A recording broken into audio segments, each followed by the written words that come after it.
left it all on the field. We tried our best, darn. Wait. I saw a ladder in the closet that I took the broom from. So you saw a ladder, but you grabbed a broom. You're lucky you're cute. Let's go grab that ladder! But Mr. Bronco's still out there. Yeah, he already waxed off. We don't want him to wax on. Whoa. It's okay for me to make that joke. Hello? What was that noise? Who is that? Hello? It's Mr. Frond. Oh no, we're screwed. Dang. Finally. I mean, fudge. Where is... What should we do? Don't make a sound. I can go out there and put a wrist lock on him. Take him down. Is that cool? No. Maybe. No. Is someone here? I heard a noise. Maybe it came from over here. Okay. Okay. What are you doing walking all over my clean floors? I'm sorry, Mr. Bronca. I forgot today was floor waxing. I came in to try on some shirts I bought online. The mirrors in the second floor bathrooms are... All right. Make sure everything's okay. Yay, it's butt stuff. Hey.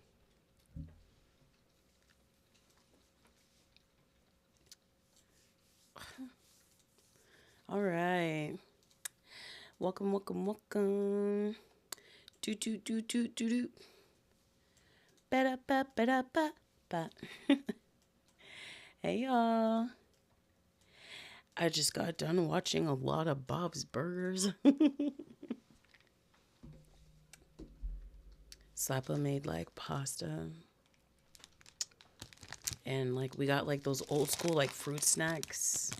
You know what I'm saying? Like them old school fruit snacks, but I got my delights. I got a drink. Slurp, she says. I got some water.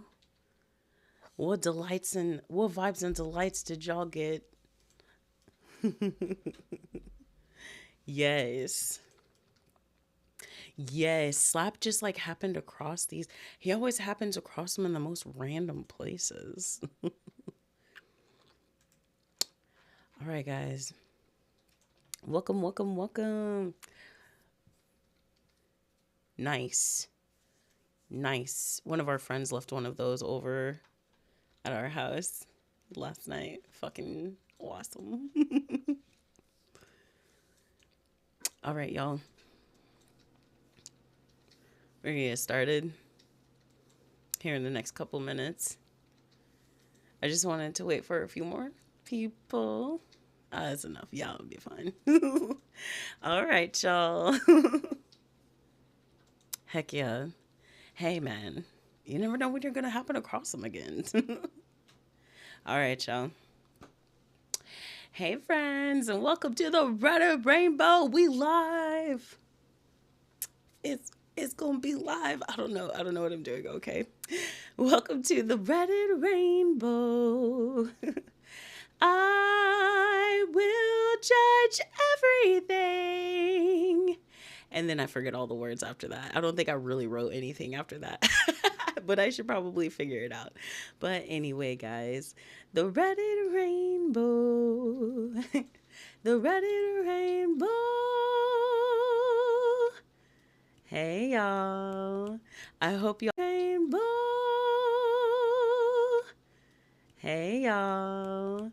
I hope y'all got your vibes and your delights ready to go. As custom, I always start. Hope y'all got your vibes and your delights ready to go.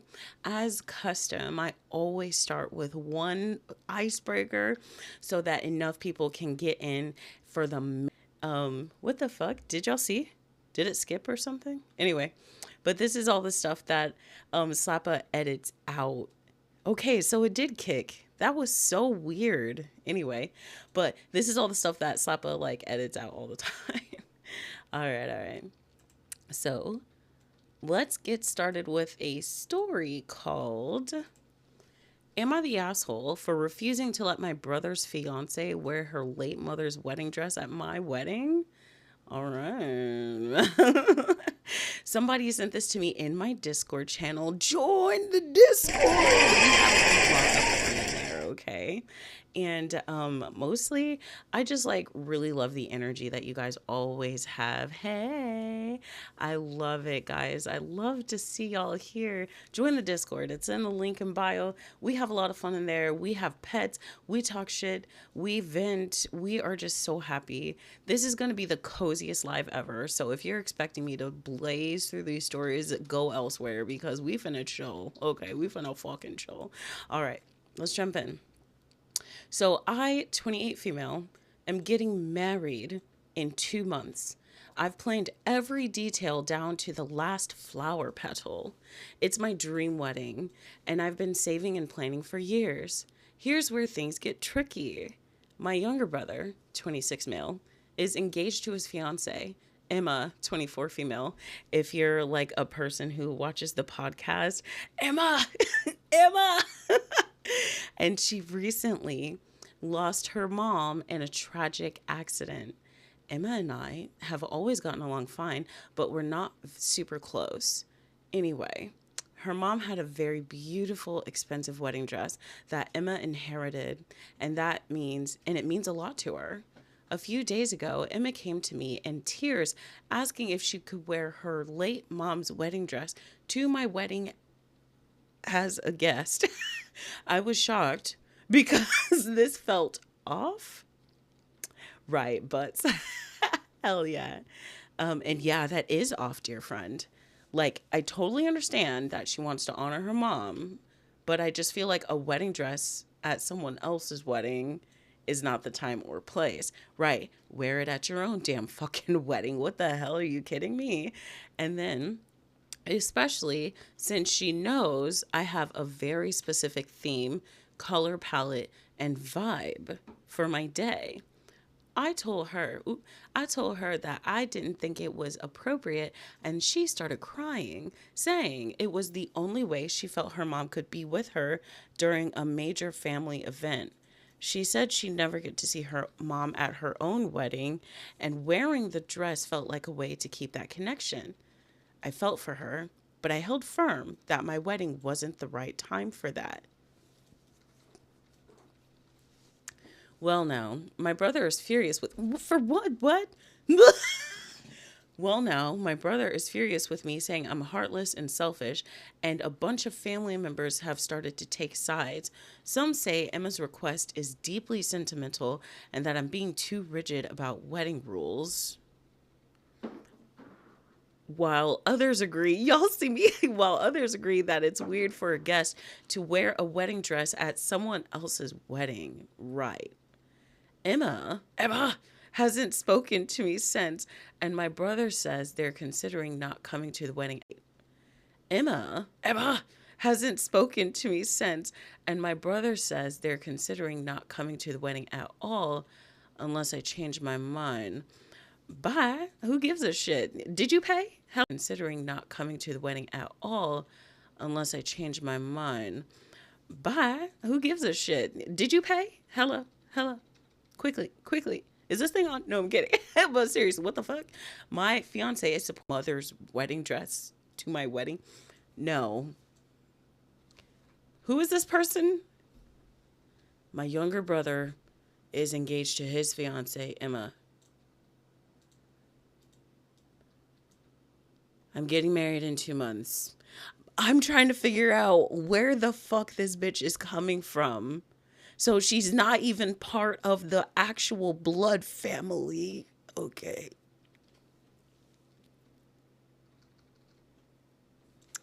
Hey. Right. Okay. Reading some of these comments here. It says, context doesn't even matter because it's bad no matter how you spin it. It feels like that girl is just using her mom as an excuse. You better speak. Go ahead and show up in it, Emma. It'll be covered in wine within minutes. That's right, butt stuff. I love how you go 0 to like 1 million. I just fucking enjoy that so much. Huge agree. She feels like the type who always needs to be the center of attention, wear your mom's shoes, her jewelry, anything but her wedding dress. Emma! Why does Emma want to wear a dress? I'm new. oh, it's her mom's wedding dress at someone else's wedding that she's not even blood related to. Those people can be uninvited, and I'll reallocate the money for something I couldn't get earlier. Child, right? Okay. Right. Why won't she wear it? Grief does do weird things to people, but honey, I'll tell you something that I'm not doing. I'm not, you know, I'm not, I'm sorry. I don't have any words on that. Grief didn't make me do this. Grief didn't make me take over other people's events because I was hurting. You know what I'm saying? I didn't try to, in fact, I tried to get away. You know what I'm saying? Like, I tried to not make myself the center of attention. You feel me? Like, because people get weird about it. You know what I'm saying? Like, you bring it up, it'd be like, oh, like, people would be like, hey, it's nice to see you out. And you'd be like, oh, yeah, I'm okay. And then they give you the look and they're like, are you sure? Are you okay? Are you okay? And you're like, yeah. And you just like, get away from me. Don't look at me. You know what I'm saying? Like, I didn't want people to treat me like a ticking time bomb. You know what I'm saying? I didn't want people to focus on me and my grief. I wanted to make new memories. And I understand that. But I'm just saying, someone else's wedding that you are not blood related to, you're just a fucking stranger at that point. If you ask me, I'm sorry. No, I don't agree. But I understand because I lost my own father and I do know where the fuck she's coming from. My dad walked me down the aisle with a really horrible, abusive guy, but I'm married to the love of my fucking life. And my dad never got to see that. He never got to see me. And I wasn't out here acting a fool. That's all I'm saying. That's all I'm saying. And I am not mad. I hope you know I'm not mad at you. Please know I'm not mad at you. I'm mad at them. I don't understand why she won't just wear it to her own wedding. Why would she wear it as a guest to someone else's wedding? Yes. Not the asshole that's just fucking crazy. She can wear it to her own damn wedding. Hell the fuck yes. I'm just eating the bone. And yes, my grief doesn't make me one up someone. Oh yeah. And I'm sure, you know what I'm saying? That like I just feel like she just needs to talk to somebody about it. It's hard to admit it. It's hard. Anyway. All right. But that was the icebreaker. I'll stop harping on it. Y'all want to hear about that crazy story? Tell me, do you want to hear that story? Do you want to hear it? Do ya? Let's go. Hey. Yeah. All right, y'all. Hell yeah. Hey, October. Yes. All right, guys. All right. So I'm sure that I know we just got started, so I don't think y'all need to re-up yet. But I mean, if you've already if you need to refresh a bowl or something, now is the time, right? Let's grab our vibes and delights. And let's jump into this story called Watch Me Struggle like I do whenever I'm recording. Oh, man. Let's go.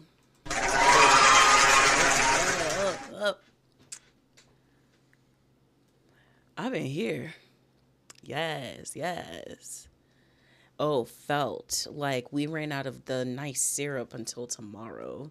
Ugh. Oh, speaking of, damn it. Hold on. Speaking of, let me do that really quick. I'm so sorry. Terribly sorry.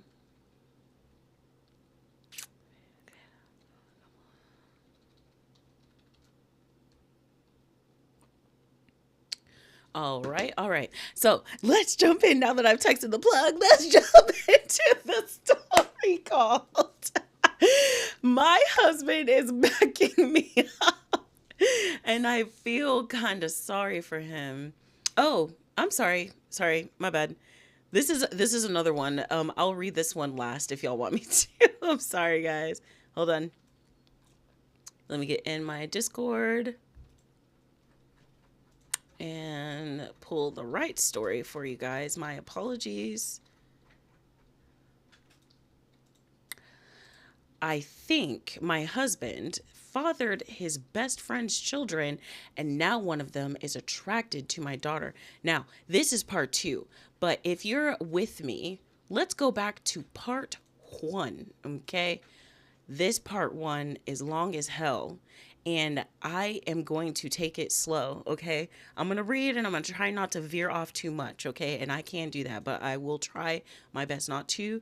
But please, if you're here for speedy story time, this is not the place for you, okay? I'm going to entrust my butt stuff to keep an eye out. I don't want to see any naysayers, okay? We're going to chill, and this is going to be cozy as fuck, okay? Let's do it. All names are fake. This began as a dark, intrusive thought that I could never shake off.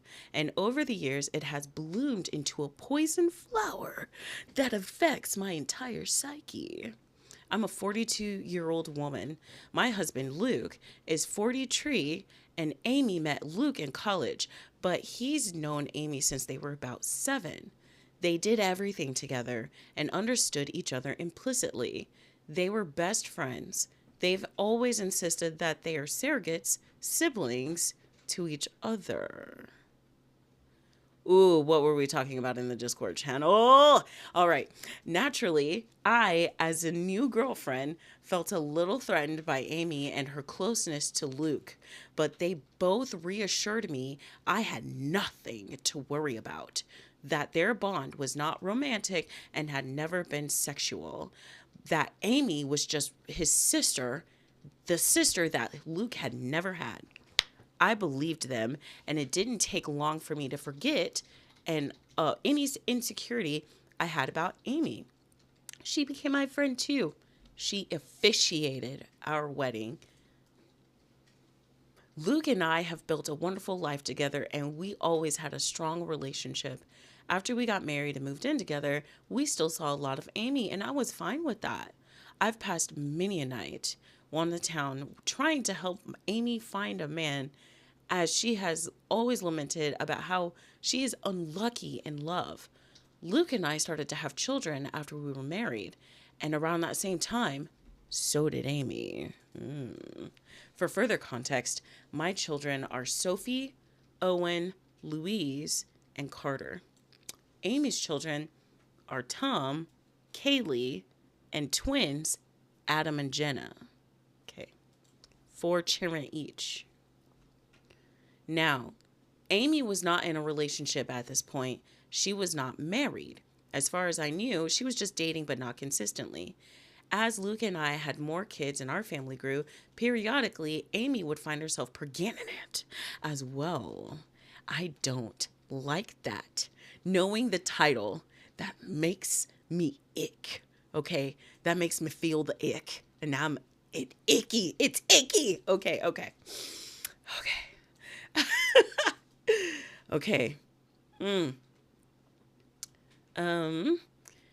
It happened a few times, and Luke and I never knew anything about the fathers in question. I kind of assumed that maybe Amy was sleeping around and not keeping in contact with her one-night stands. Luke agreed this was probably the answer. While I did ask each time if Amy knew the paternity, she always said no, and she didn't seem that worried about the idea of raising her kids on her own, so I didn't pester her. Of course, she had us to support her, and that's why she wasn't fucking worried about it. OP beats so fucking for real. Anyway, while Amy never asked for any help, of course, Luke was never going to let his best friend struggle to stay afloat when she had children to raise.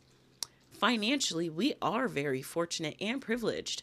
I have a job that pays handsomely, and Luke also had wealthy parents who already knew and loved Amy. So they were really happy to provide for her. My in-laws defy all stereotypes. They are the kindest and gentlest people. So we were able to support Amy, to get her somewhere to stay with all her kids. People might be tempted to call her a leech, but I never saw it that way. None of us did.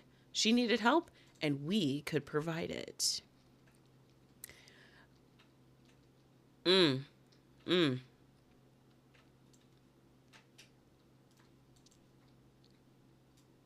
Oh my gosh. Oh my God, there's so many stories like that. Sorry, guys. It's like that one story forever ago when the husband got his wife and mother-in-law pregnant at the same time. That is the unicorn that I can never find. No. That's one. I don't think, well, you know what? I think we can find that one. Someone will have to send it to me. Someone would have to send it to me. It was long as fuck, and I read it like 2 years ago at this point, because we're almost at 1,000 stories. That was one of the biggest stories I ever told. 10 parts long. It was crazy. Anyway. I also know that people are going to criticize her for her lack of responsibility and question why she never used reliable birth control.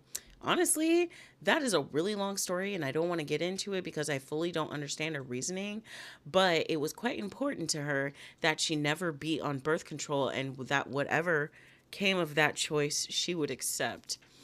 It wasn't religiously motivated, I know that, but it was the degree of significance it was that degree of significance to Amy. She really did not want to take birth control. She's explained it to me more than once, but I'm still not clear on why. Or maybe she just wanted to keep your husband's children. Of course, Amy, being Luke's best friend since they were kids, it's not unreasonable that sometimes they hang out together while I'm not there. Hey, that's fine. Sometimes I hang out with Amy one-on-one as well, though Luke doesn't more. And oh, big facts. I'm just making fun. I myself have a hard time coping with birth control. It like gives me really bad headaches, and I throw up all the time and like all sorts of shit. Slappa went ahead and got snipper-lipped, you know what I'm saying? So I wouldn't have to deal with it, that I wouldn't have to worry about pregnancy and shit like that. Slap saved me the world. I love that man. Anyway. Hey, I love you and shit. Gay. Yeah. You see these flags? Yeah, that's what I thought. Anyway. Of course, Amy being Luke's best friend since they were kids, it's not unreasonable that sometimes they hang out together while I'm not there. Hey, that's fine. Sometimes I hang out with Amy one-on-one as well, though Luke doesn't more. She was his friend first. This included him going over to where she was staying at and at times sleeping over there? Was I a fool to trust him and believe nothing was going on? Perhaps. But for years, they presented as being buddies, like siblings. I didn't pick up on any vibes between them, not ever. As one can expect, our children were brought up together, not in the same house. Our home is decently sized, but even we don't have the room for 8 kids. But we made sure Amy's kids met ours from a young age, and they always got along, and strong bonds of friendship have formed over the years, which is good. Especially if I'm right and they share blood. Ooh, nasty work. I've been dawdling getting to the main point. Yes. It's okay, OP. We're chilling. We're locked in. Yes, I have come to suspect that Luke fathered at least one of Amy's kids, if not all of them. Frankly, I do expect that they suspect that they were all his. I would never believe that my husband could be capable of such a thing, and he's given me no indication that he's the unfaithful sort. But he does spend a lot of time with Amy, and I have to confess, I cannot remember seeing her with any real boyfriend over the years. She would talk to men at bars, parties. I would try to be her wingman. Y'all like Bob's Burgers? Wingman. And so on. But nothing ever seemed to really happen. So when she got pregnant, the first time I was curious. When it happened again and again, I began to wonder if she had some sort of secret fella. I'm sorry, that's funny. Secret fella who she didn't want us to know about for whatever reason. But I couldn't think of any reason why she would hide him, especially from our children. After Carter, our youngest, was born, Luke and I agreed that the time had come for him to have a vasectomy. Amy's twins had come just a couple years prior, so of course, after the procedure, Luke and I continued to have relations, but I no longer had to think about pregnancy. Meanwhile, Amy never got pregnant again after the twins. Is it a coincidence that Luke had a vasectomy and then both of us stopped getting pregnant? Pregante? I don't know. but Luke would still visit her. Man, hold on. That is tripping me out. What you mean you noticed y'all was pregnant at the same time? Oh, okay. But Luke would still visit her, and he wasn't just going to see her, but checking up on her kids as well. I should have paid more attention to it sooner, but Luke has always acted like a father to them, especially as they've gotten older. He's the father that they never had. He doesn't neglect me or our children, not one bit. He's doing double duty. Oh. This OP. He's doing double duty. I bet the fuck he is. Oh my God.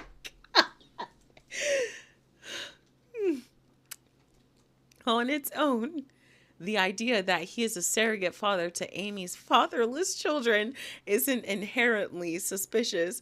One could call it noble, but it combines with a lot of other little things. There's appearance as well. I won't go into specifics of hair color, eye color, or unique physical traits because I'd rather limit the identifying factors on the people involved and keep this whole thing as vague as possible.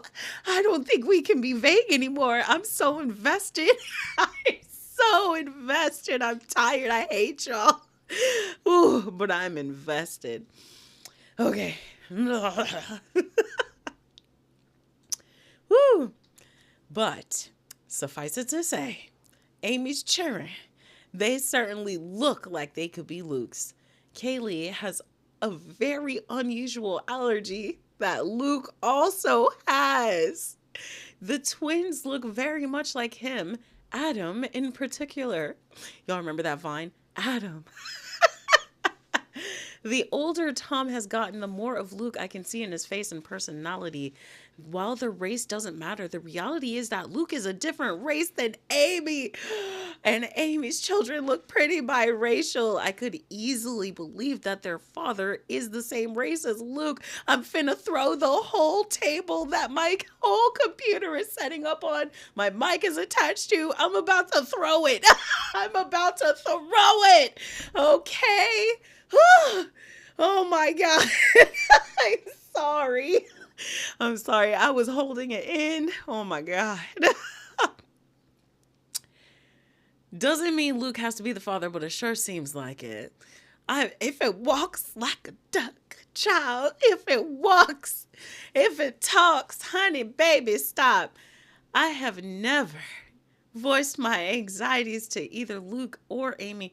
I don't want to be the bad guy, and guilty or innocent, I already know that they would flatly deny my accusations and be hurt by them. Imagine if that drama reached the ears of my kids or Amy's kids. I'm going to keep going. Either way, Luke continues to spend time with Amy and her children just as her children spend time with mine. I have hinted to Luke that I feel needy more for attention and wish he wouldn't give so much to Amy. But he either missed my cues or pretended that he missed them.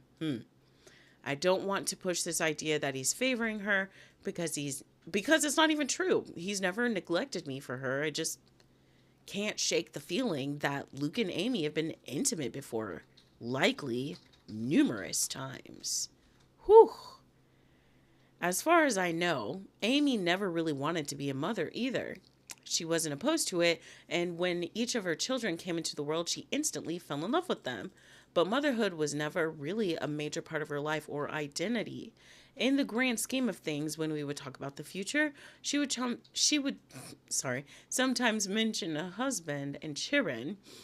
It said like sometimes and then children, so I said chumtimes. That's what I was trying to say. Anyway, something, but it never seemed like something she had heard her heart particularly set on. So like, I don't think this is a case of Luke just giving Amy children. I doubt that was the motive for the infidelity. That would have been a side effect. Ooh, dang. Okay. I've been letting this go and turning a blind eye for years. It's been a dark thought in the back of my mind after Kaylee's allergy was discovered, but I dismissed it. Ooh, you better than me. But it got worse after the twins were born, and I dismissed it. Then when Amy stopped having babies, I wanted to feel reassured by that, but Luke had gotten a vasectomy, so if anything, it made my anxiety worse. I have anxiety. That there have been nights where I wish the twins were younger and that they had come along after Luke's procedure. It's been twisting me into knots for a long time, but I don't want to be the one who rips our family apart, especially because technically I could be wrong. Except now, in bold, y'all, in bold, except now, meow, I'm very afraid because in the last few months, we've had a new development in our kids' social circle. Tom, Amy's eldest, asked Sophie out. Sophie is my eldest.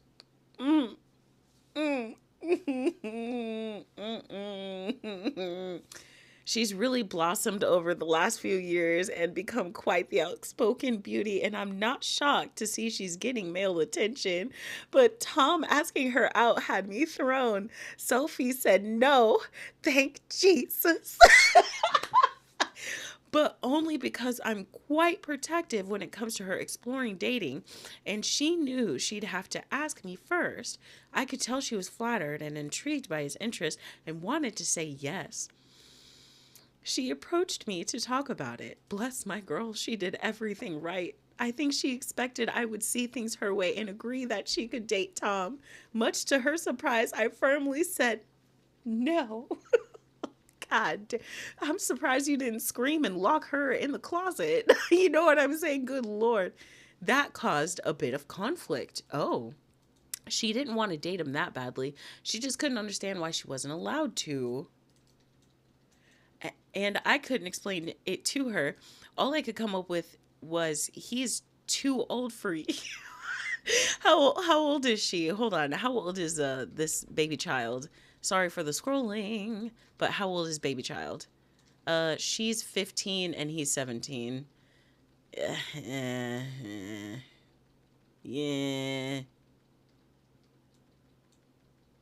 Yeah. I don't know. I would say it's not that bad, but I mean, it's pretty bad. I think it's only so bad because of them possibly being related. All right. So she said, much to her surprise, I firmly said no, and she could only say that she was too old for him. Sorry, I got. All right. So when Amy and Luke heard, I was very curious to see what their reactions would be if either of them had agreed with Sophie and tried to convince me that the two of them should be allowed to date.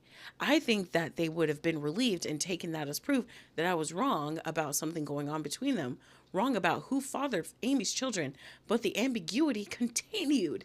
They took my side. Both of them put their foot down, though not as fiercely as I did. Luke agreed with me, but he also worried that trying to forbid such a romance would only make Sophie want it more. He's probably right about that. Amy seemed to be more apathetic to the idea. She didn't want Tom to date Sophie either, and she backed me up, but I don't know. She just wasn't taking it as seriously. She seemed to think it was just a fleeting crush. What? They're acting mad nonchalant, for that.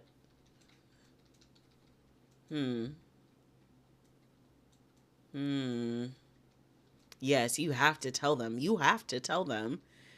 All right. And we continue. So, well, it wasn't.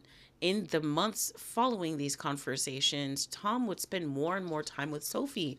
They would be alone or with other friends anytime they possibly could. It's become abundantly clear that Tom is crazy about Sophie and wants to be with her. And he definitely wants to be physical. I've been watching them like a hawk and noticed his eye wandering many times. And while I'm doing everything I can to kill this budding romance in the crib, vicious, imagery, I am also feeling somewhat powerless. Sophie hasn't. How are you powerless? You are the power. Your mom. Say something. Say something. I'm giving up on you. Okay. I'm sorry, guys. All right. Sophie hasn't outwardly defied me. She's just still hanging out with Tom as friends. So forcing them to stop spending time together would be unreasonable and probably encourage more sneaking around. Oh my gosh, I'm not ready for my children to be teenagers. Holy jeez. Anyway, I'm scared. Like, I thought it was excited because then we could start going to cons and shit together, but now I'm just terrified. Anyway. But I'm so afraid that they're already doing that. Facts. You see my face? Like, it's so hard to take this off. Like, I'm trying. My nightmare is that they're secretly dating and doing God knows what when no one is looking. I've observed Tom being rather handsy with Sophie, and she presents no objection whatsoever. And I just don't know what to say. I had considered trying to convince Sophie that Tom is like her brother, but if she doesn't see him that way, I really don't have the power to rewrite the emotional dynamic or the history of their friendship. Child, you better stop. I'm gonna call the police. I always saw Amy and her children as being my family, but my kids might see Amy's friends as kids as more as best friends. Woo. This is called, I think my husband fathered his best friend's children, and now one of them is attracted to mine. She gotta fess up, baby. The problem is, of course, that if my husband has indeed been carrying on an affair over the years, and I'm right about the paternity of Amy's children, then Tom and Sophie cannot be anything more than friends under any circumstances. End of discussion. It can never happen. I feel powerless to stop it, though. Luke has already talked to Tom about this, as has Amy, but he's unrelenting and said he won't give up on her. And I think she enjoys that attention and devotion. Oh my God, y'all children gonna make me sick. Y'all beautiful children with your disgusting naivete. Anyway. Right.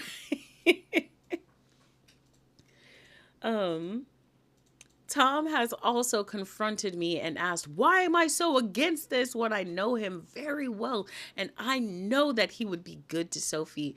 I didn't know what to say other than to fall back on her being too young for him. But that won't work forever.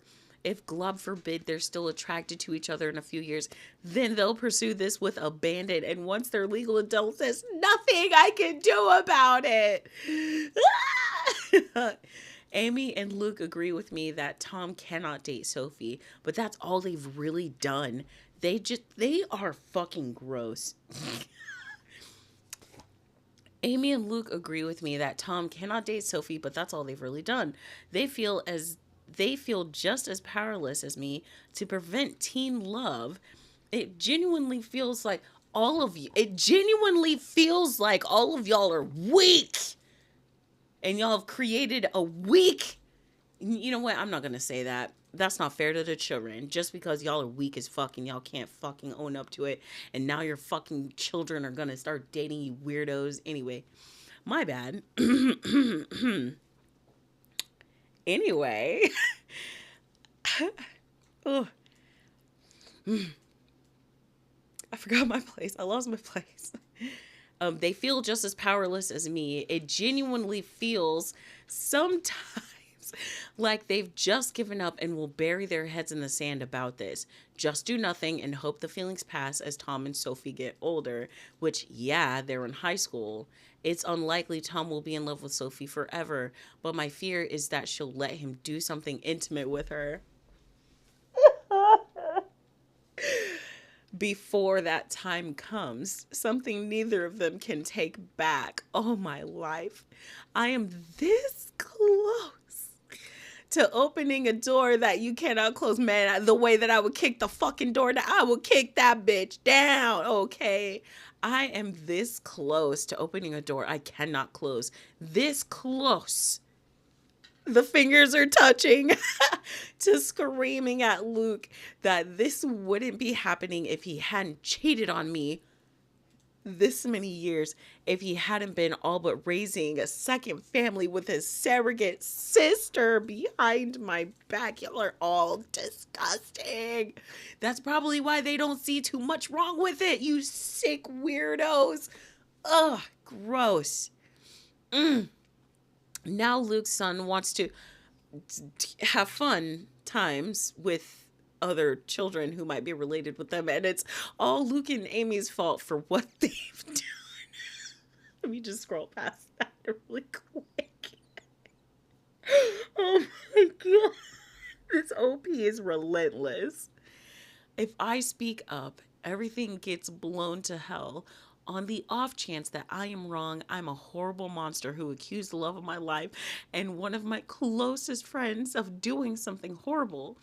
If I'm right, it still tears our whole entire structure apart.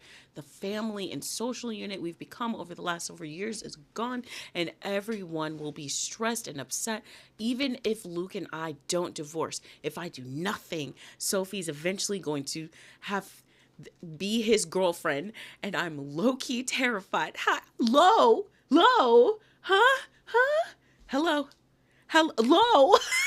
What?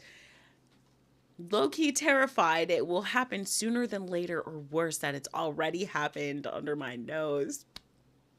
I need an emotional support, Godzilla. Oh my god. I hope to hell this relationship fades as they mature, but what if it doesn't? What if they wind up being together for years? What if they marry, want to get pregnant? Not to us. Pregante. Someday. And if I tell Sophie the truth about Amy's kids, then everyone else finds out too. And that's going to ruin so many lives. It would shatter my kids' perception of their father and their Aunt Amy. Luke is Owen's hero. I don't even want to think about how much this would hurt him. And what about Amy's children? They're innocent. They didn't ask for this. They don't control where they came from. And I don't want to hurt them. Admittedly, I'm not happy with Tom at the moment. A week ago, I saw him put his hand on Sophie's butt, and I wanted to knock his teeth out. But even he doesn't deserve to be burdened by the knowledge that it's his half-sister he's been fantasizing about. So, it's all so fucked up, and I don't know what to do. I've been looking the other way and letting my husband and his best friend insult me for such a long time now. I thought I could live with it, but this business with Tom and Sophie has me stressed.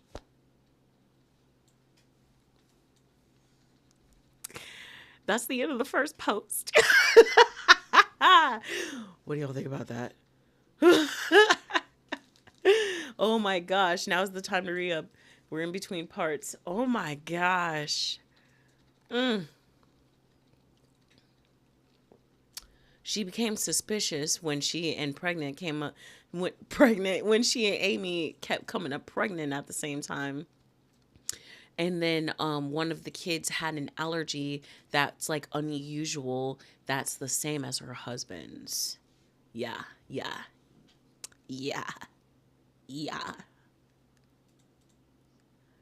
Right.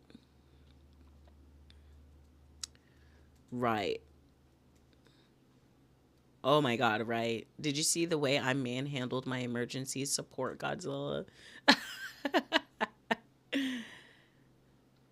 Yes, I definitely skimmed through it at 1 a.m. and was definitely way up in the sky last night. So I think it's even worse because I'm actually reading it. And instead of skimming through it, it's even worse. It's so much worse. Now, I'm not going to read these relevant comments, okay? Because this story is long as fuck, okay? I'm going to go ahead and keep going. Just getting comfy in my chair real quick. All right, let's keep going. Update 1. Reddit won't let me post a link, so you'll have to find the original post on my account page. Sorry for the inconvenience. I could summarize the original, but these posts are already quite long as it is, child. Yes, they are. And if you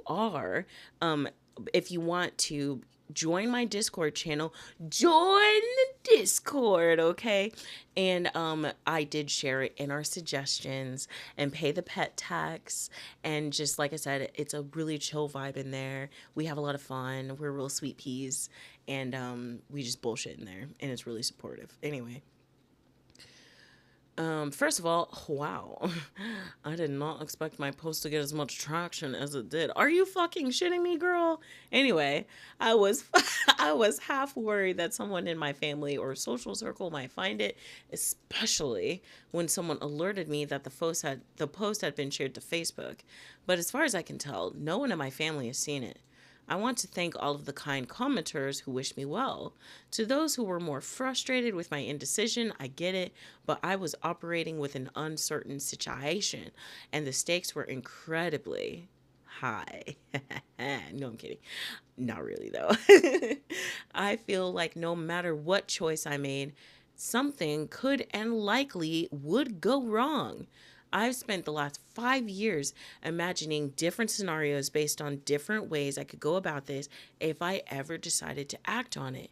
To everyone who was clamoring for an update, I has one for you.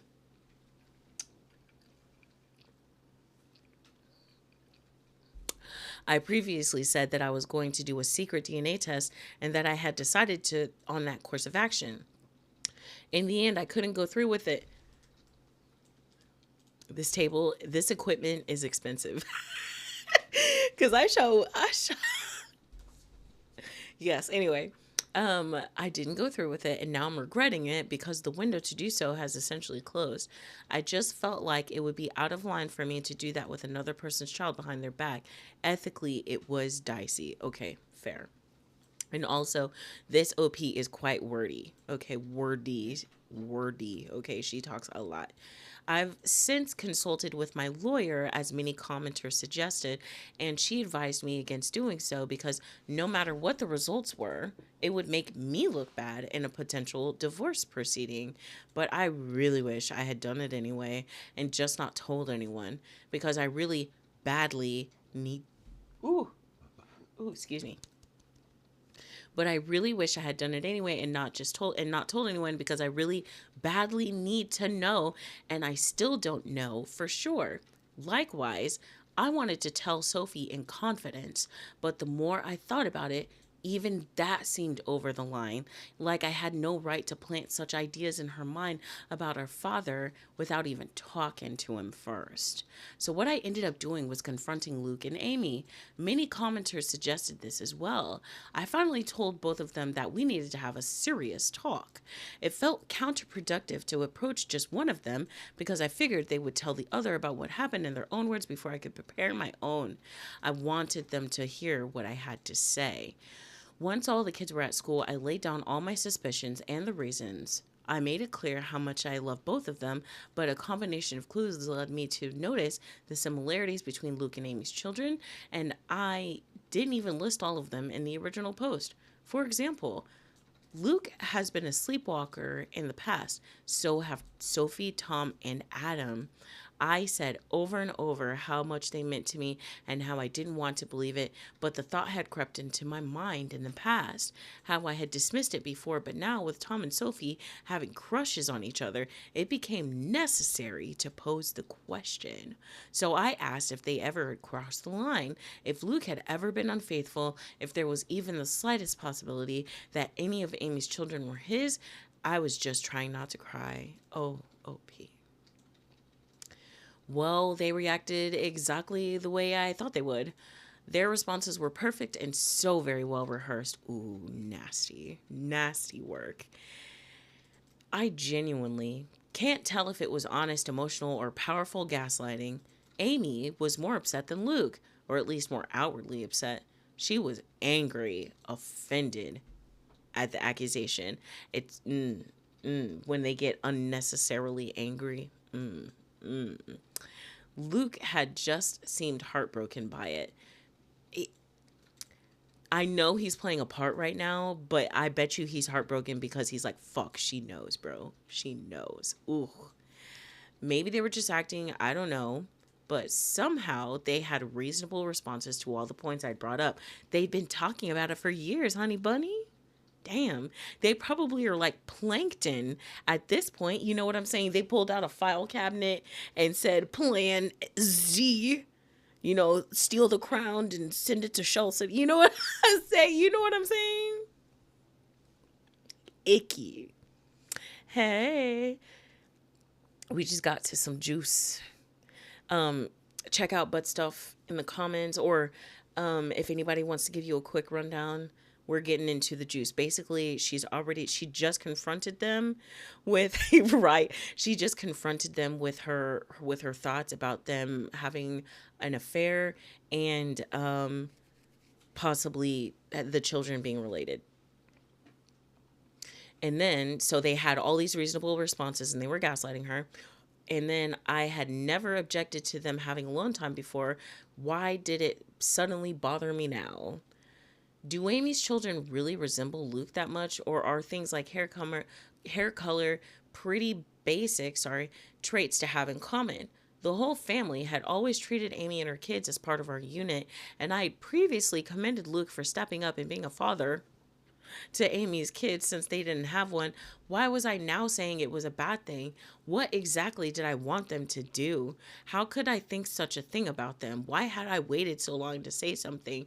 Luke was more understanding than Amy. He respected my feelings, or at least he acted like he did. And Amy appeared more betrayed by what I said. I ended up apologizing several times, even though I'm not sure I did anything wrong. Luke also apologized for anything he'd done to indicate that he was unfaithful. I asked Amy more pointedly than that if not Luke, who had fathered her children. She snapped back that it was none of my business. Bitch, if I'm helping you take care of them kids, I would love to know. Okay? Get the fuck out of my house. You know what? Get the fuck out of my house. Like, get out. Get out. I'm mad. I'm not proud to say that I lost my temper. Okay. And I said that after everything we had done for her and her children, such information was not a lot to ask. And perhaps she owed it to us. I feel so vindicated that she said the same thing, but also respect. I understand. I understand both sides. I hate it. But no, fuck you. And the rock that you came from. Bitch. All right. We had, she lost her temper. And then I regretted the words as soon as I had said them, but Amy shouted back that I had never done anything for her. That it was all Luke and his parents who had kept her afloat all these years, not me. She went on a longer tirade about how much I always acted superior to her, which I don't believe I did, though it's possible that I gave off that vibe unintentionally. Maybe when you were trying to find her a man, maybe when you were trying to like wingman her all the time and make her get her own husband. Maybe I did find it kind of weird that you were like trying to wingman her, without her asking, but that's what it felt like, because obviously she wasn't interested in any one person, but you were trying to hook her up. You know what I mean? Sometimes that always is misconstrued. So like I did take that kind of weird, but whatever. Figured they were just friends, Oh, she's absolutely projecting. It said Amy was lamenting about not having a man, so OP. Oh, okay. So she was. How you gonna get anyway? Man, never mind this. She's just a stupid hoe. That silly hoe. Get that silly hoe out of here. Anyhow. All right. So, She went on a longer tirade. I don't believe I gave that vibe unintentionally. Luke did his best to calm her down, but the room was still fraught with tension. Also, she probably is projecting, like y'all are saying, I wonder if this is what y'all meant. Like, she does want to be that one. So maybe she thinks that her life, like she's flaunting her life in front of her, maybe. I don't know, Reddit. I just don't know. You and me both. It's driving me to the edge of madness. There is a way to be certain, of course, not certain of my husband's infidelity, but of the paternity of Amy's children. So I asked Luke for my own peace of mind, for the sake of our daughter, and for our family union, if he could please get a DNA test done, a paternity test. I went on to say that I knew he disliked and distrusted such things, but that I really needed this. I could see the pain in Luke's eyes. Maybe it was an act, but he did genuinely seem hurt that I was asking, that him giving me his word that he had always been trust me, bro, faithful was not enough for me. But he very reluctantly agreed to participate in a DNA test. Unfortunately, Amy did not, and that's where we hit a roadblock. I was afraid of this, but Amy was infuriated at the whole concept and told me in no uncertain terms that I would be getting samples of her children's DNA, and basically told me to fuck off for asking several times in several variations. I pressed Luke, and honestly, he was a bit useless, but probably right. He tried to convince Amy, but she wouldn't hear of it, and he kind of shrugged to me when I pushed him for further support. Because he can't force her to get the test done. If she refuses, that's really just it. Trust me, it is. I looked into this quite a bit and consulted with a lawyer. The problem is, Luke could, in theory, petition the court to demand a paternity test for Tom and the others. The issue is, to do this, he'd essentially be claiming that he slept with Amy and believes her children to be his. That would be the version of events he'd be maintaining. But Luke has staunchly insisted that nothing ever happened with Amy, that he never cheated on me. Whether or not he's being honest about this is another story, but he'd essentially have to go on record and make a claim that he isn't prepared to make. He is quite certain the children aren't his, and he has no intention of fighting for custody of them. Because he don't want 8 kids.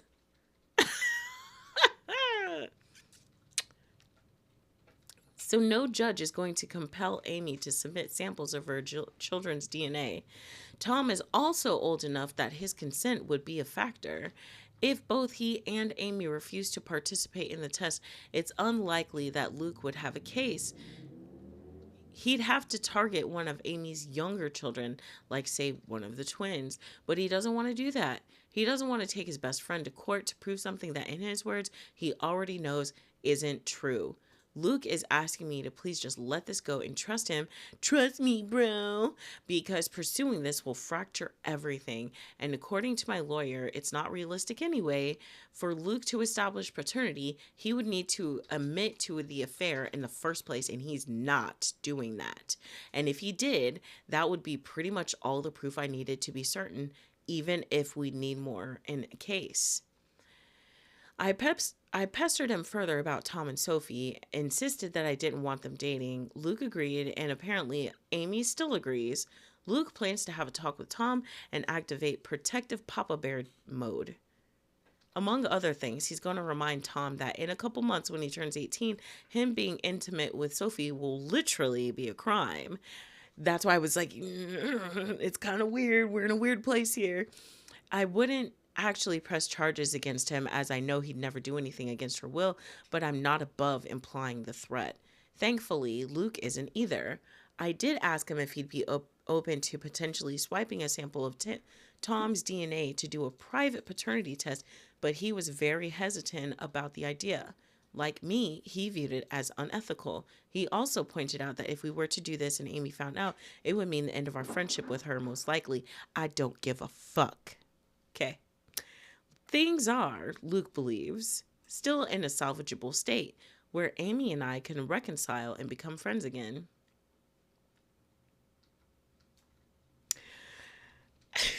And I could see how much he wants this to happen. But if he did a DNA test on Tom behind Amy's back and she found out, I think she'd hit the roof, and I wouldn't entirely blame her. And that's the only reason I'm not saying shit. Because I know if somebody did that to my child, I'd be fucking freaking the fuck out, okay? But I also am just like, y'all nasty, so fuck all y'all. You know what I'm saying? Though I'd be very interested to see the results. The tea is piping, and we all would like to see the results, child. Luke ended up going to see Amy and spending the night.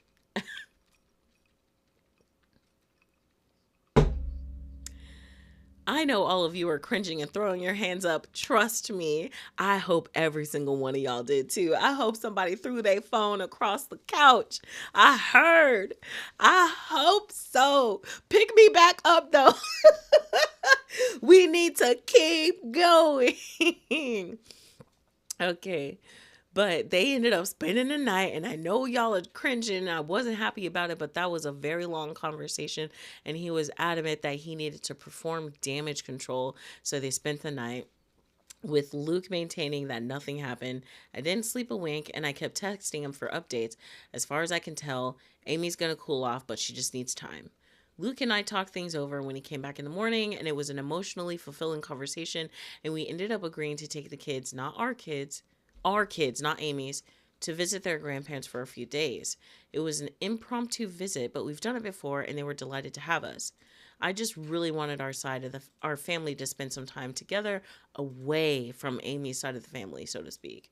I always love getting to see my in-laws. I'll refer to them as Jim and Kat, 75 and 67. I'm not going to think too hard about it. I know Reddit is famous for stories about the mother-in-law from hell, but in my life, that couldn't be further from the truth. I feel safe with them, to the point that when they took notice of how distant Luke and I were from each other, I finally relented and confessed my fears. I told them of my anxiety that Amy and Luke were having an affair and that Amy's children might be his. And here's where things got a little bit interesting. When I told them what I was feeling, Kat just gave Jim this pointed look and did a big dramatic sigh. Come here. Man, you better get out my shot. Get out. Anyway, when okay. So this is where things get interesting. When I told them what I was feeling, Kat just gave Jim this pointed look and did a big dramatic sigh. So it turns out Kat has had similar misgivings to mine and genuinely suspected over the years that Luke and Amy were closer than they'd ever admit, and that they crossed the line into the past, and that they had crossed the line in the past. Oh my gosh. Mother-in-law spilling the beans. Oh my gosh. Ugh. Okay. Jim, on the other hand, simply refuses to even consider the idea, and he has always insisted that Kat is seeing things that aren't there. He maintains that Luke and Amy are like siblings and would never do such a thing.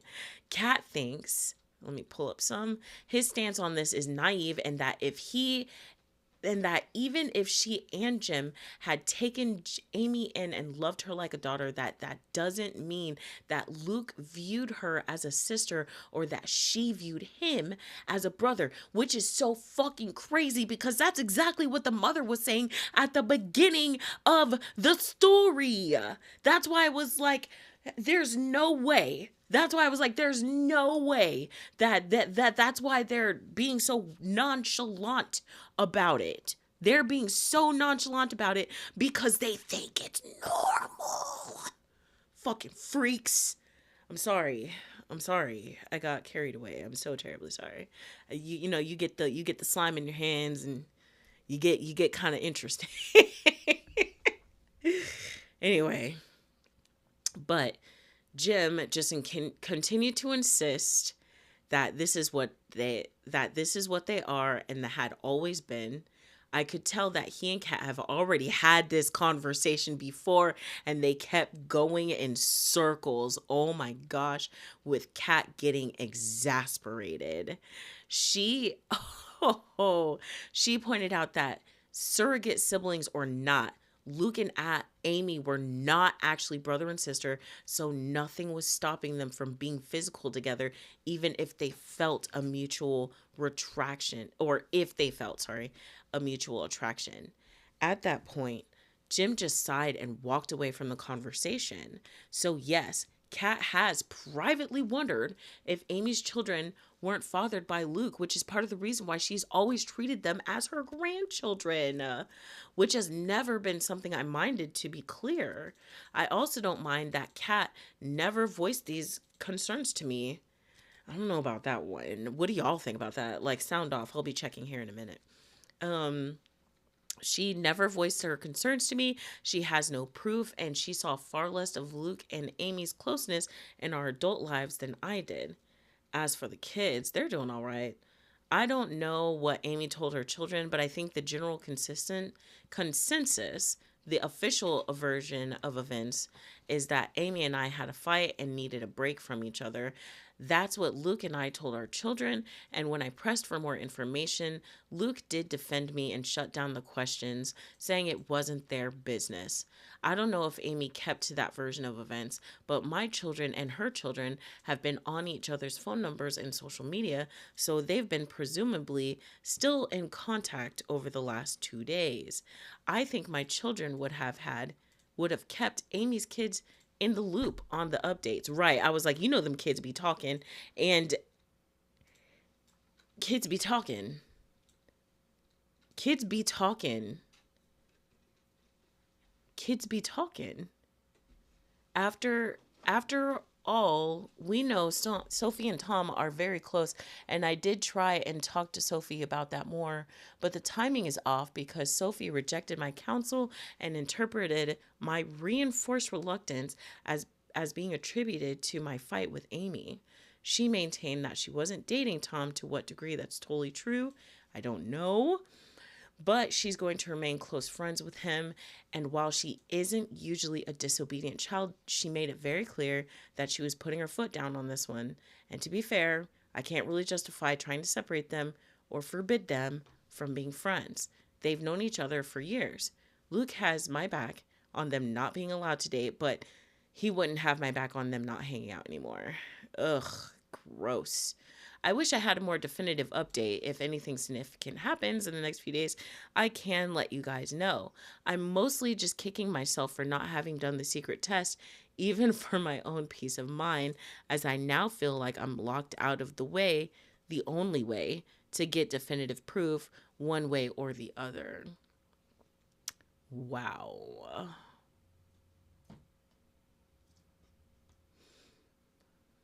All right, that's the end of the second one. Denial is a river in Egypt. Yo, I grabbed it too fiercely so it didn't sit right in my fingers. It didn't sit right in my fingers, and so I had to slowly get rid of it. But it still felt good to pick it up. I had to. It was a lot. I was trying to pull it together. I think that mother-in-law was being gaslit by father-in-law. Right. Oh, poor thing. I can understand not wanting to say something. Facts. Yes, but maybe this was what she needed. You know what I'm saying? She needed that, maybe she needed to start the conversation. You know what I'm saying? And now she doesn't feel so, horrifying. Right. No.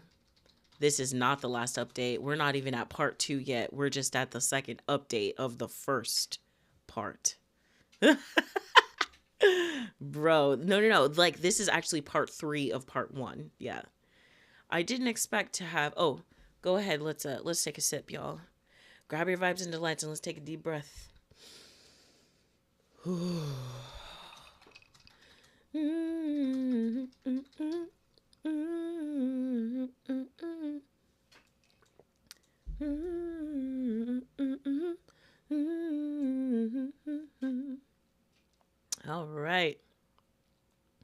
Let's keep going.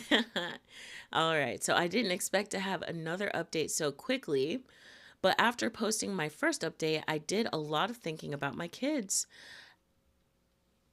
I ultimately decided that whatever else happened, I needed to warn Sophie about the situation and do so immediately. To hell with Luke and whatever that meant for him. To hell if that meant the kids learned of the situation. She needed to be aware of what she might be getting herself into. And you know what's even more fucked up about that is like the daughter is always so much more mature, has more on her shoulders than everybody else. Bro is 17 years old. You know what I'm saying? She's only 15. Ugh. And she's about to have like the biggest talk probably, right? If they haven't already had that talk. And now they're going to have an even bigger talk because biology, like, blah, blah. So I discreetly kept her out of school. We went back home to our home last night and this morning. I dropped everyone off and saved Sophie for last before driving right past her school and telling her that we needed to talk.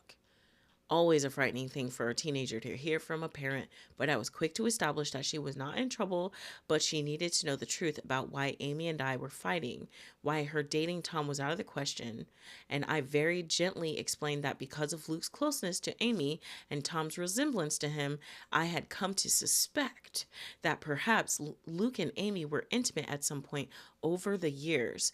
If that was true, and there was any chance Tom's father was actually Luke, then that would be a significant problem. Oh my gosh.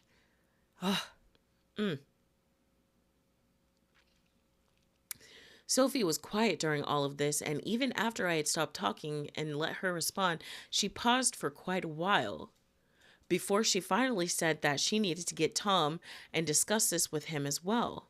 I had no objection, so she texted him to meet up with us. They're both skipping school today, but Sophie gets straight A's, and this is extremely important, so I looked the other way. Lol, not you throwing shade at this dumb, stupid boy. Anyway, Tom came to meet us, and Sophie had me relay what I told her as well. I apologized to him for any indication that I might have given that I didn't think he was good enough for my daughter, and to both of them for not telling the truth sooner. Tom and Sophie just started looking at each other with an oddly knowing stare. I need a minute. What do you mean they know? They know because kids always talk. They know because kids always talk. And Reddit, that's when they blew my mind.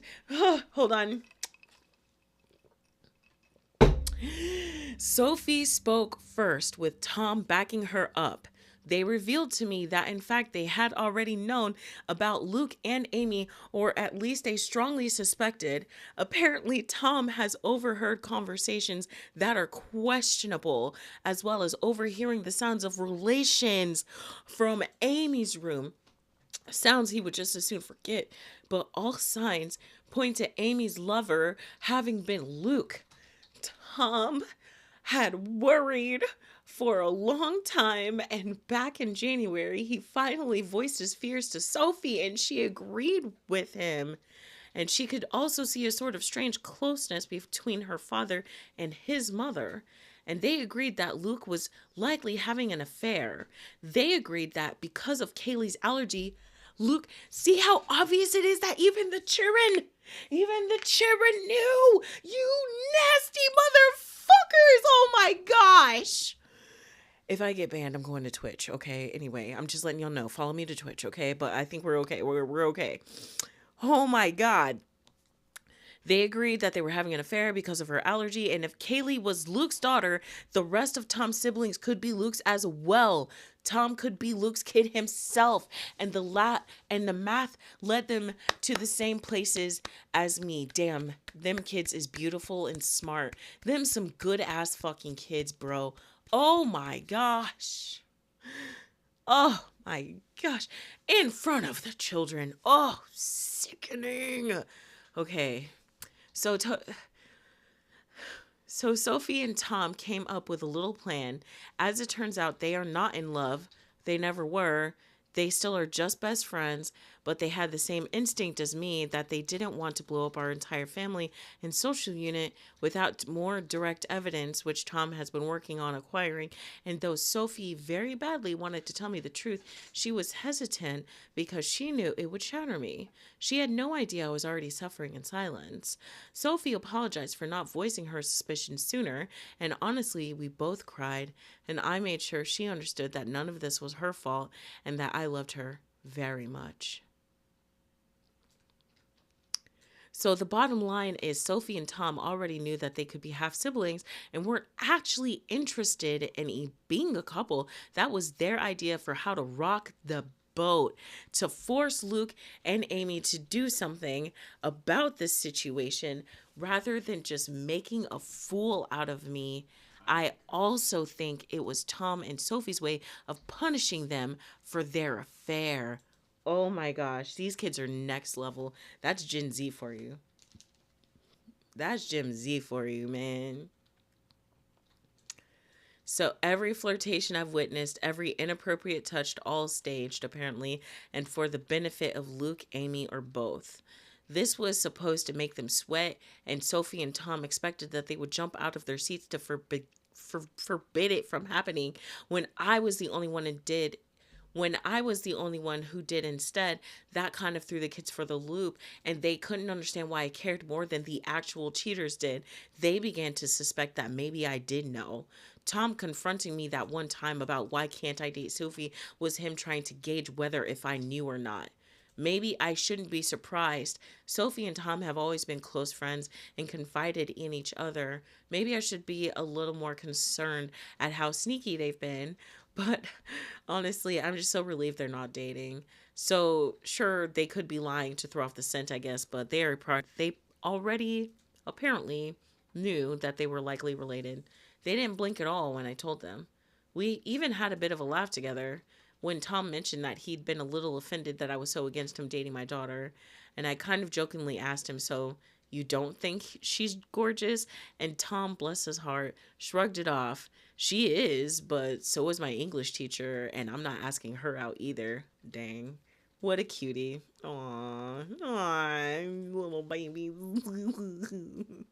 Either way, the question now is where to go from here. We have to figure that out. Also, I love that both the oldest siblings on both families have been probably like keeping the kids at bay. You know what I'm saying? Just, it's beautiful. Too beautiful, which is why I was speculating that it was probably fake. But anyway, we keep going. Let's keep going.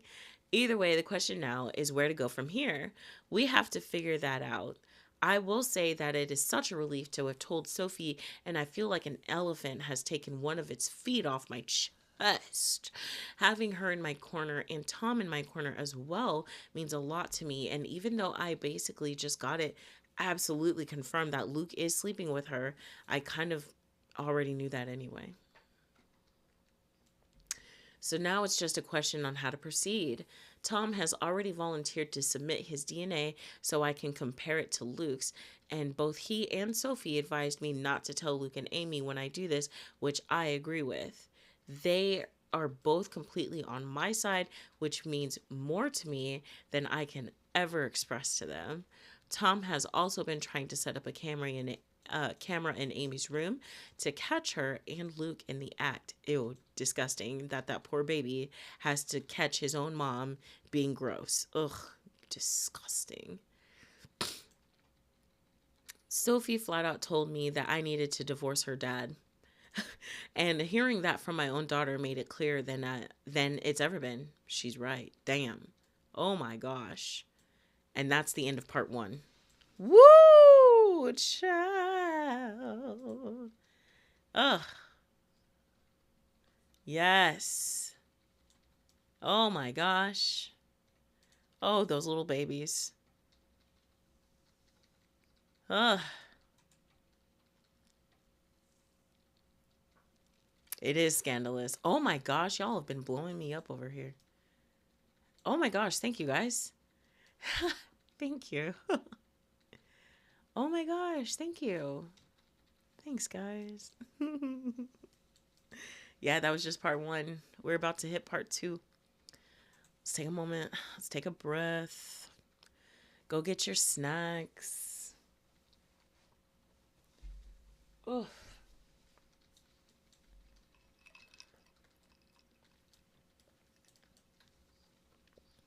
Mind these trigger warnings that I have here.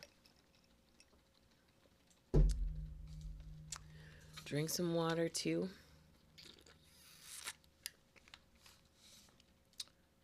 Yes, pick your jaws up from oblivion. All right. Next update.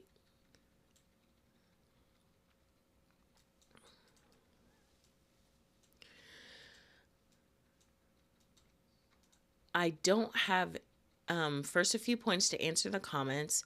I don't have any DNA test results back yet. That can take weeks. But now I know that Sophie is no longer in danger of dating a relative. The pressure's off. I'll get into this momentarily, but it frankly no longer matters if Luke fathered the children. I highly doubt my father-in-law is having an affair with Amy. At worst, he might know or even just suspect the truth about Amy and Luke.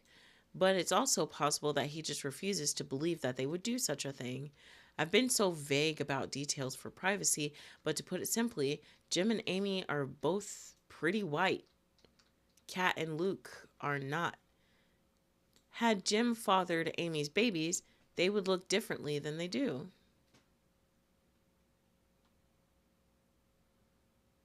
Oh, she said that Jim... Wait, she said Luke. Oh, she's... Okay, so Jim is the father-in-law, Amy is the affair partner, Kat is the mother-in-law, and Luke is the husband, and they're both of a different color, but Jim and Amy are both white. Okay, got it.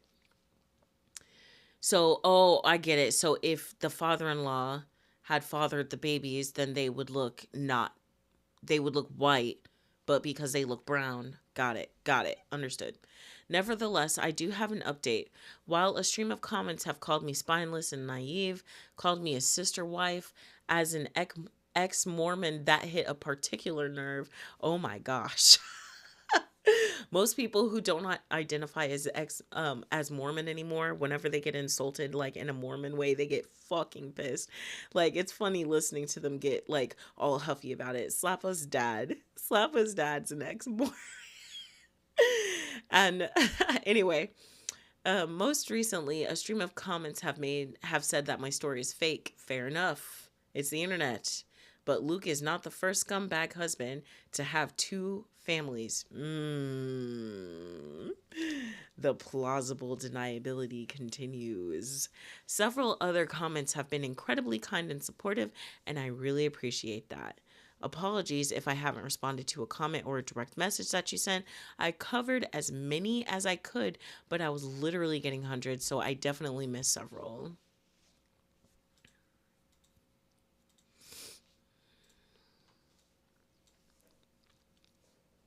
I had to figure it out too, butts. And then, first things first, I discussed this in our comments, but our little team has supposedly recruited my mother-in-law. And I say supposedly because Sophie and Tom were going to talk to her about getting help with submitting the DNA test. And at the advice of my lawyer, I'm staying out of the process. Officially, I told Sophie not to do it, and she said she wouldn't. And mother-in-law hasn't contacted me about it either, though we have been in touch. I'll get to that here in a moment. The bottom line is that I can honestly say that I had no knowledge of any DNA test. Loophole City. Another big bit of news is I was digging through the paperwork in preparation for my divorce, wanting to get a head start against Luke. And one thing that came to my attention is that my name is on the paperwork for our home and Luke's is not. Woo! Okay. I was the one who bought the house, and we always planned to add Luke onto the paperwork at some point, but we never got around to it, and eventually the idea was forgotten. It was my lawyer, Paige, who pointed this out to me, and it was like finding a winning lottery ticket on the ground. All right, Charlie and the Chocolate Factory looking ass. I don't know where I'd be without Paige. She's a dear friend from college who I reached out to, hat in hand, for help. She's been there for me this past week, not as just legal counsel, but as the friend I really need right now. That's lovely. I think the big thing, though, about the 23andMe is the getting it from the other kid. Because the mother was being vehemently weird about it and wouldn't just give her the, or she wouldn't even hear about it. And it became like a whole kind of ethical thing because, like, if someone else were to take hairs off of my child, I would fucking annihilate them. You know what I'm saying? So I get it. You know what I mean? The thing is that she's not our lawyer, me and Luke. We have our own family attorney who has helped us out of jams in the past. We clashed with our HOA a few years ago, not worth getting into right now. So why'd you bring it up? Anyway, but Paige is a lawyer who specializes in family law and has handled divorces before. Luke remembers her from college and knows she went into law, but didn't know she was a divorce attorney. So I can have her over for coffee like we're catching up, and he has no idea anything's going on. Turns out he's not the only one who can harbor someone against his spouse's nose under the guise of being a friend. Ooh, catty. So on to the update in bold. The last time I looked in Luke's phone was 3 months ago, around the point Sophie and Tom began to claim they wanted to date. I found nothing. While I know how to search for recently deleted photos and didn't see any, my comments taught me how to find recently deleted messages. So when Luke was asleep, I did just that. I swiped his phone and brought it downstairs, checked recently deleted, and I'm glad I did, but also wish I hadn't, because I'm still reeling from the pain. Surely enough, a conversation with Amy had been deleted. Recent text talking about the conflict, Amy describing me as a problem, Luke trying to pacify her without defending me. They both alluded to how they had expected this for a while, but just hoped it would never happen. Presumably, me accusing them of having an affair. See, that's what I'm saying. They had years to practice, okay? While that whole conversation was, and the fact that it was deleted was sketchy, nothing was actually admitted. So I scrolled a bit higher to a few days before the fight. Amy's messages were a little more flirty. Then I saw it. 5 days before I confronted them, Amy had sent her a topless selfie. Wow. Guys, I teared up. I knew it was true. I knew it in my bones. But seeing the proof still cut me like a hot knife. It doesn't help that Amy's always had bigger boobs than me. I exited the messages app and checked Luke's recently deleted photos, and sure enough, that same selfie was there. And others. Amy all over the place. There were pictures of them together, closed in like a couple. In a few, she was naked. In others, there were videos. Oh my gosh. Oh my gosh. Has anybody ever had to go through and find all that? Have you ever had to do that? How are you right now? I just want to give you a hug. That's all. Amy sent Luke a video message of herself, and I had to actually hear her voice talking to him in a tone that made me sick about how she was sending him a quick video to help him get through the day. In more than one video, she called him her boo, and hearing her call him that, I almost vomited. Stopped looking at that point. I'd seen enough. For about 5 minutes anyway. Then a strange compulsion to keep searching led me to check Luke's laptop. I knew his passcode to access his iCloud storage, and yeah, basically more of the same. There were letters, long letters between them. I didn't have the heart to read past the first few lines of one of them, but I did read Luke mention our children. There were countless naked selfies everywhere, videos. Ew, gross. Oh my God. Okay, enough. There were photos of the kids. Hold on, guys. I'm trying to censor this so I don't get banned. Okay. There were even old pictures of Luke and Amy from when they were younger, and I'd even say teenagers. I snapped. All these years, I'd been telling myself I had to be wrong, that it couldn't be true. Well, it was true. I know that no one forced me to look at as much of the evidence as I did, but I'm still hurting very badly from having seen it, and in that moment, I wanted to act, and so I did. I called my lawyer, who was a remarkable woman. It was in the middle of the night, so I had to call her twice, and she picked up. Although I had awoken her, when I asked her to come by, I said it was an emergency. She agreed. I also asked her to draw up the paperwork and have it ready. She told me she'd already had it ready since I first reached out to her. Girl's girl. As I waited for her, I went through the necessary channels on Luke's laptop to make sure he wouldn't be able to remotely disconnect our access from his little stash, changing passwords and all that. My lawyer, let's call her Paige, arrived. We already established that. What? It's okay, OP. It's okay. It's okay, baby. Never mind. I'm sorry. And I went outside to greet her at the car. I spent a good half hour in the passenger seat just crying, and she was great about that. Before I passed her Luke's phone and laptop with all the information she needed to use them, she warned me that this could be considered theft. So I asked her to forward and print out copies of everything she could and bring everything back, but I just couldn't do it myself. She agreed. I went back inside, and then I packed up his things while the house slept. So think the Grinch. But the Grinch is a good guy. Okay, I'm the Grinch. Fuck y'all. Anyway, so think about the Grinch sneaking through the Who's homes. At one point, Owen got up to use the bathroom. One of the kids got up to use the bathroom and asked what I was doing. But I told him that I was just cleaning. Luke stirred once or twice while I was in the bedroom, but did not wake. I got all of his things packed into trash bags, and I loaded up the car. That's when I woke him up and told him to come outside. He was confused and half asleep, but he did notice things were missing. Y'all silly. I ignored his questions and just told him to come with me. So he followed me outside. And once we were by the car, I pulled out the divorce papers and officially handed them to him. That was about when he figured out what I was doing and he tried to talk me out of it. Bitch, get the fuck out of my house. It's mine. Get out. Get out of here. Get out of here. You're out of here.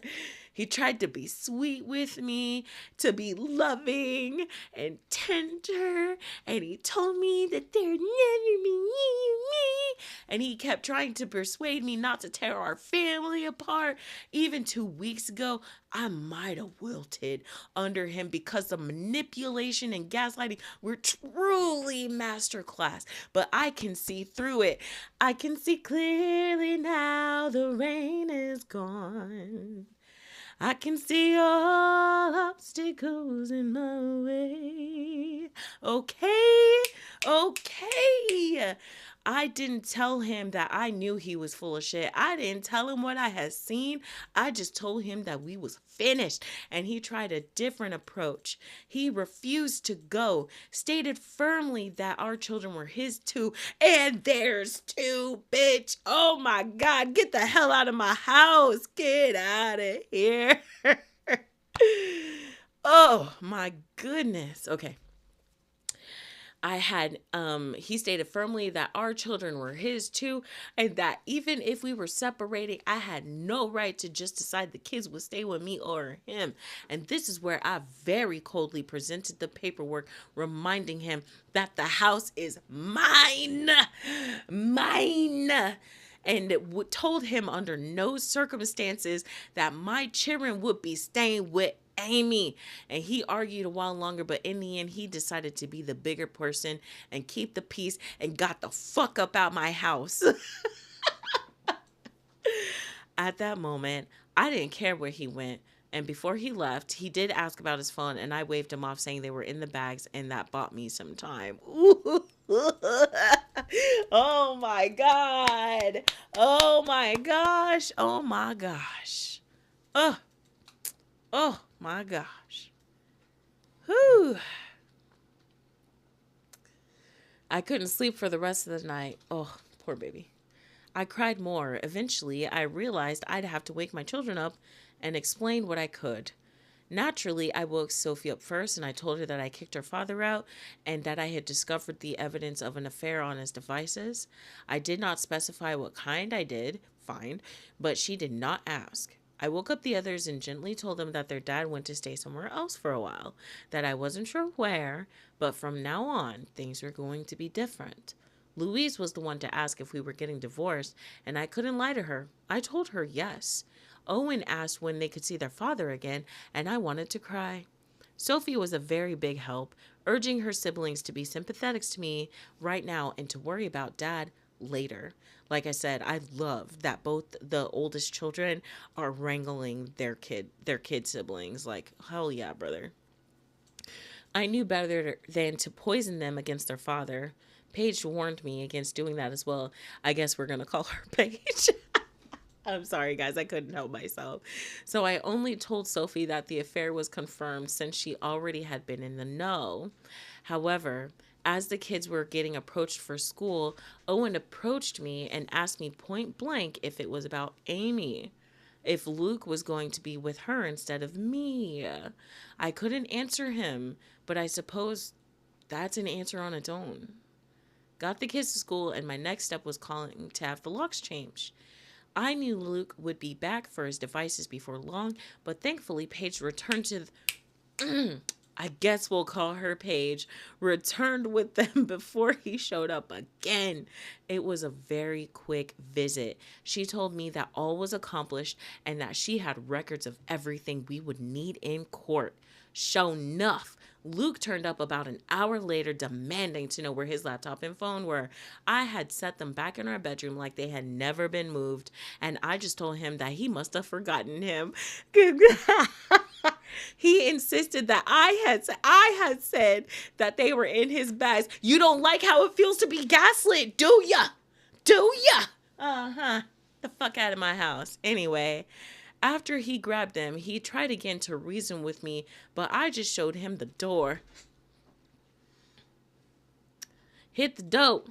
Hit the road, Jack, and don't you come back no more, no more, no more, no more. Take the road, Jack, and don't you come back no more. What you say? I'm sorry, guys. He tried to reason with me, but I was like, get the fuck out of my house. Anyway, I knew the kids would start to come home from school before long, and I think he was trying to delay leaving so he could see them. Get out. I was not having it. I started shouting again and sent him on his way. I'm still just in absolute pain and despair for what I saw. I don't know if he'll realize that anyone went through the devices and made copies of the evidence, or if he suspects that I saw anything, but he obviously didn't say so. After he left, I cried once again. I talked to my mother-in-law that night.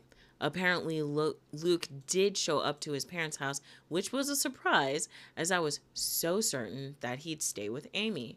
But maybe he knows how suspicious that would look to the kids, and he doesn't want to rock the boat too much. Maybe he knows I'm more likely to let my children see their grandmother than Amy at this point, and he wants to see them to give his version of events, and that's not happening. Kat already shared his version with me, that he relayed to her and Jim, that I'm having some sort of mental breakdown, that he wishes he could help me, but my paranoia is causing me to lash out and turn violent. I was never violent. I shoved him away when he tried to hold me. That's all. And what's so hilarious is that he didn't mention Amy at all to his parents. He didn't even frame it as me falsely believing that he was having an affair, even though that's his story when he's talking to me. He left Amy out of it when talking to his parents. Kat noticed that. She believes me. Jim doesn't know what to believe anymore. According to Kat, he seemed very, very troubled by what he heard from all sides. As for Amy, she's radio silent. Tom has told Sophie that she's acting like nothing's wrong, but she's clearly stressed out. That when her children ask, she makes the same sort of claims, that I'm having an emotional nervous breakdown and pushing her away, as well as Luke. She doesn't mention anything about my accusation of their affair, but just puts it all on me. Amy has not reached out to me directly, and I have not tried talking to her since our big argument.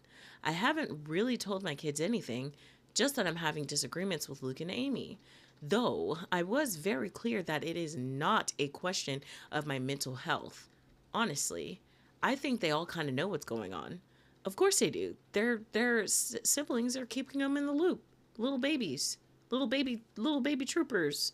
Sophie continues to be my rock, as I try to be for her and the others, and Tom continues to be our spy in the ranks. Right now, my biggest regret is the stress that all of this is causing the children, which I knew it would, but it still needed to be done. My life has fallen apart, but it was never my life. Man. Hey. Yes. Oh, thank you. Like I said, I found this story at 1 a.m. That shit was crazy. I try not to talk much in the late night in the Discord channel unless we're hanging out. But y'all, I had to say something. That shit was crazy. All right. Me too. They're carrying so much on their backs. They're not even 18. In my last post, there were a number of criticisms towards Paige. Well, I mean, you told us we could call her Paige. Sorry. I'm not letting that go. I'm hanging on to that.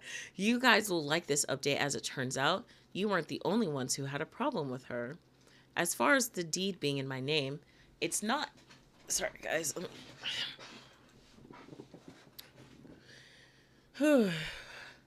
As for the deed being in my name, it's not an absolute hook, line, and sinker, but Paige is convinced that between that and my having been the one paying the mortgage, I stand a very good chance.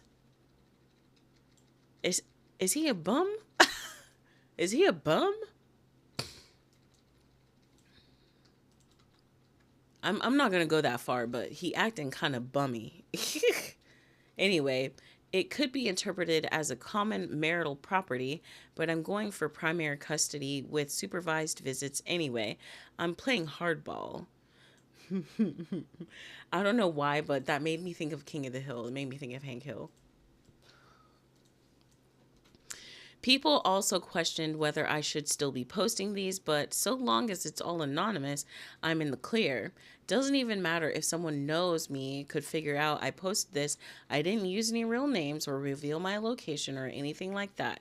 As far as the laptop, even Paige admitted that was questionable, but technically I gave her permission and she was the only one doing what I could have easily done on my own. I just really did not want to go through all that content.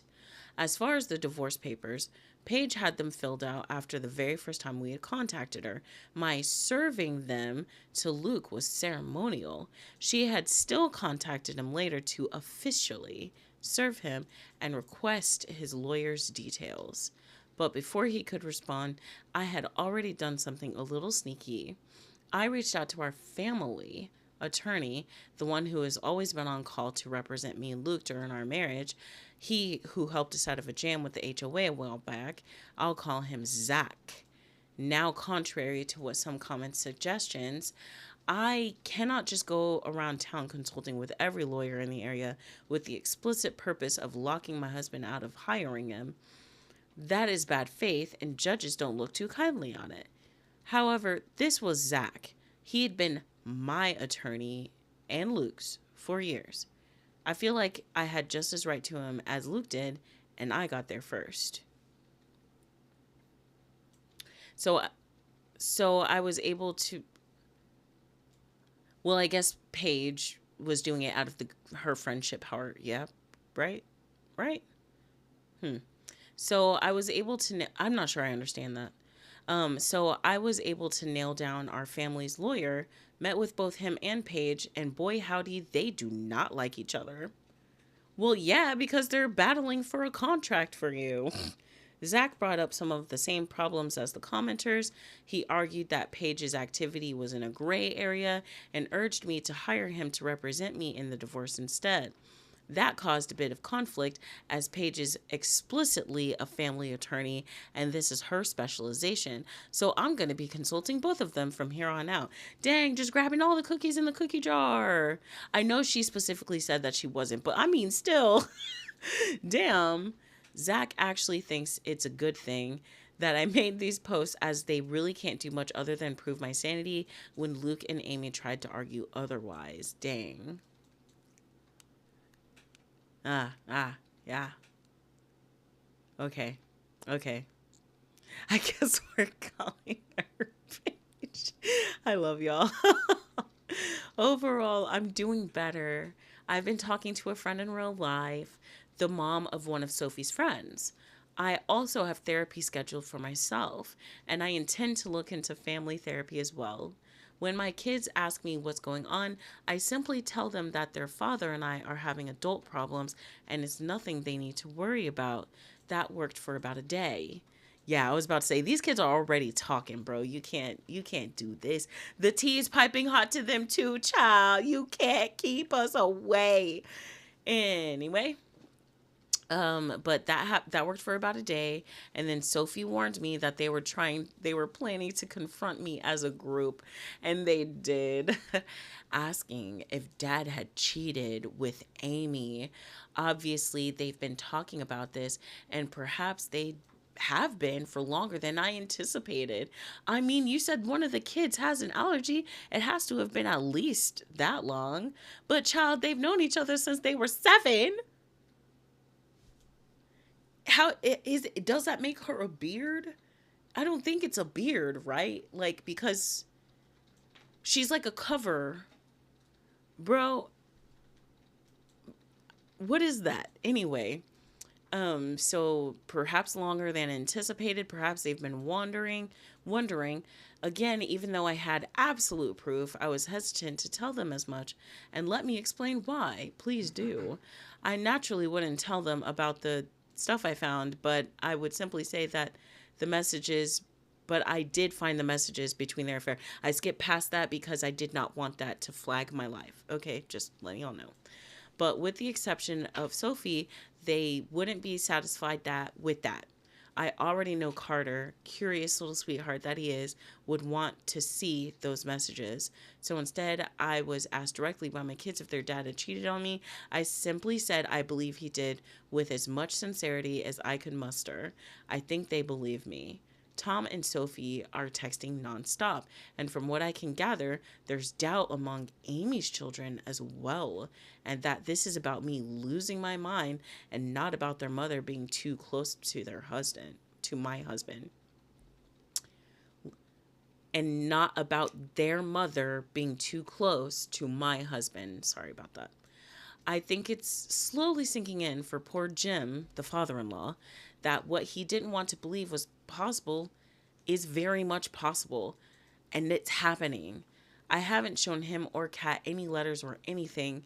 They're hosting Luke, so I haven't had much of any contact with them at all. But I did have one phone call with Kat where we wished each other well, and that was nice. In the background, I could hear shouting, and though Kat quickly went outside, I did hear what sounded like Jim shouting at Luke. He doesn't usually shout. He's the calmest man I've ever met. So in a way, I'm worried about him, but also relieved that the wool's being pulled off his eyes. According to Kat, Luke is staunchly denying everything. He was pretty upset when he found out that I had poached Zach, though, which gave me a grim kind of satisfaction. I bet you his dad had asked him something, and his dad was like, "Excuse me?" You know, I bet you he freaked out on him. I bet you he did. I bet you he told his dad. Dudes, you're weird like that. I don't mean it in a bad way either. It's just like, they may not tell their moms, but they'll tell their dads. You know what I mean? Like, I could tell my mom things I couldn't tell my dad, and vice versa. You know what I mean? So, like, I get it. The test results came back. Sophie and Tom tested their DNA against each other to see if they're truly blood siblings. Here's the surprise. According to the test, they're not. They don't share any DNA. To everyone who believed Jim had fathered Amy's babies, here's definitive proof that he did not. Because the test would have revealed that too, but I never believed it anyway. What? Hold on. To everyone who believed Jim. Oh, the father-in-law. My bad. That would have... Okay, so... But I never believed that anyway. Sophie has her doubts and wonders if the results weren't faulty. And if we shouldn't take another test to be absolutely certain. But I'm not really worried about that. More confused than anything. I was so certain that Tom had to be Luke's son. He was too. And now he doesn't know what to think, and I don't either. And now that baby doesn't know who his dad is.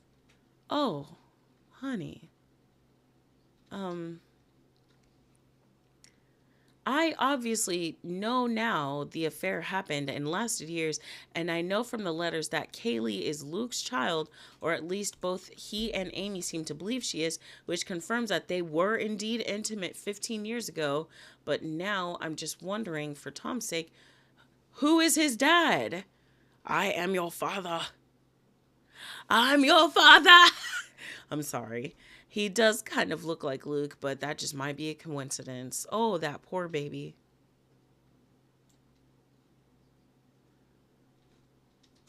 Okay. In general, everything was quiet for a few days until it wasn't. Until she finally showed her face. My best friend, Amy. Oh.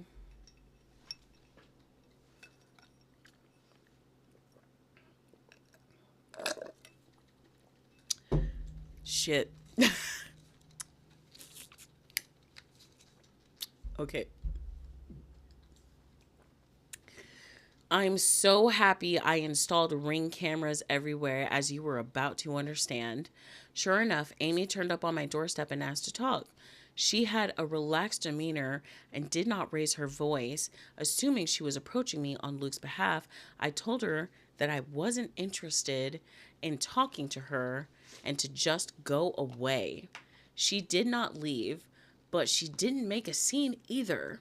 She insisted on telling me that we needed to have a conversation. The kids weren't home, and I did have cameras inside. I was also recording her on my phone and being discreet about it. So eventually, I relented and let her in. I don't know if she realized she was on camera. We sat down on the couch, and she instantly got into the reason for her visit. Turns out, she and Luke know, or suspect, that I procured damning material from his laptop. Amy accused me of going through his devices and told me that everything I found was not my business and I needed to delete it. Bitch, if you don't get the fuck out of my marriage, this is my husband, this is my house, and that shit was my property at that time. Okay? Calm your fucking self. Get out of my face. Ooh. Okay. It was not my business and I needed to delete it, and that was all she had to say. No apology, no admission of guilt, didn't take responsibility for her own behavior. Hell, she might have known I was recording her because she didn't even directly acknowledge what the sensitive material on the laptop was. So I confronted her, letting out some of my anger. I asked how she could have the nerve to make demands of me, and I asked her why she and Luke would do such a thing like this in the first place. Why had they seen fit to spend all these years betraying me? I posed a question that I'd been wondering for a long time, and as I expected, I got no answer. Literally. Amy didn't really seem to hear me, even as I confronted her. She seemed like she was stressed, panicked even, but she was keeping it all under wraps. She ignored my questions and accusations, and she just kept telling me to delete whatever content from Luke's laptop that I had. She said that if I wanted to divorce Luke, that was my call, but to not drag her into it. Bitch, you shouldn't have dragged yourself onto his... Okay. That made me so mad. I kept my temper, but I did snap back that she was already very much in it. Just like he was in you, bitch. Anyway, all right. Amy just kept repeating herself. I'm sorry. Telling me to delete whatever I found. I just refused. I swear, I'm finna pop off on accident. So I just refused, and I asked her point blank, why should I? Why did I have any reason to? Amy got more aggressive, raising her voice like she paid bills in this bitch. And she was trying to intimidate me, but I held my ground. She told me that this wasn't about me and that I needed to do as she said. And then it was very important. So I asked again, why? And yet again, she would not answer. So I asked her if Luke had sent her to do this or if she had shown up on her own, and no answer to any of that either. It was like talking to a brick wall. So I asked her to leave. Just as I'd been afraid of, she wouldn't go. She refused to leave until I had deleted everything I'd found in front of her, and then I would have called the popo ho. That was... I couldn't stop laughing. I told her no, it wasn't going to happen. This is where I could see her starting to freak out more. In another moment, she got up, ran into the other room, and grabbed my laptop. Before I could stop her, she smashed it onto the floor. Who's going to tell her? Who's gonna tell her? Because seriously, like, I know we know her name is Paige, you know, let's call her Paige. But we know that she already like sent all that stuff over, so it's all in the fucking cloud. Girl, stop, please. And child, if they didn't mess up the memory or whatever, they could have just took it to Best Buy or something. Throwing shit on the ground. She said, my dad's not a cell phone. I threw it on the ground. Oh my gosh. Anyway, I'm sorry. She smashed it on the floor. And I don't really know why she thought that would work. Obviously, I still have everything, except now I need a new laptop. And sadly, her doing this was just out of frame of the camera, but it's fine. All of my important files are backed up, and at the moment, I was more concerned that she would do something else drastic. She looked like she was about to have a breakdown. I tried again, very calmly, to tell her that she needed to leave or I would call the police. And she refused again, and she just kept repeating her demand that I drop this whole cheating angle and divorce Luke without even trying to argue that an affair took place. Listen, have you ever heard, okay, there's a Craig of the Creek episode where he wants a dog, and all he does for the rest of the night is says, I want a dog, I want a dog, I want a dog. And then they finally take his ass to the doctor and said he was having a mental breakdown and he had to admit that he just wanted a dog. That's what she's doing here. She's just like, you need to delete it. You need to delete it. You need to delete it. You need to delete it. Bitch, if you don't get the fuck out of here, if you don't say something, say what again, bitch? Say what again? Do you speak English? Like, you better stop. Y'all better leave me alone. I can't. I'm sorry, guys. I'm sorry. Okay. At that point, I just stared at her, at the woman I had considered one of my dearest friends in all the world, and I told her that I didn't owe her anything, but she owed her children the truth. You better speak, OP. That they had the right to know where they came from, who Luke really was to them, and Amy bristled and told me it was none of my business, that I didn't understand her family and I needed to back off. So get the fuck out of my house. You came to my house and it's my name on the deed. You heard me? You heard me? Get the fuck out of my house then. She kept going back to this idea that I could divorce him, but I cannot claim that he'd had an affair with her. I just told her that I didn't need her permission to handle my divorce how I wanted, and I told her again to leave. And she got more and more desperate, and her anger accelerated to the point that she physically attacked me.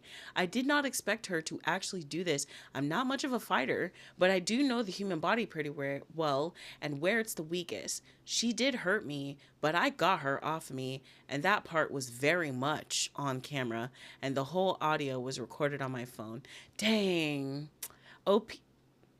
I saw that thing on my head. Dang, OP. Dang. I'm sorry you got your ass beat, baby, but okay. At least it was on camera, child. Damn. That's okay, honey. You finna get that payday, okay? You finna get that payday.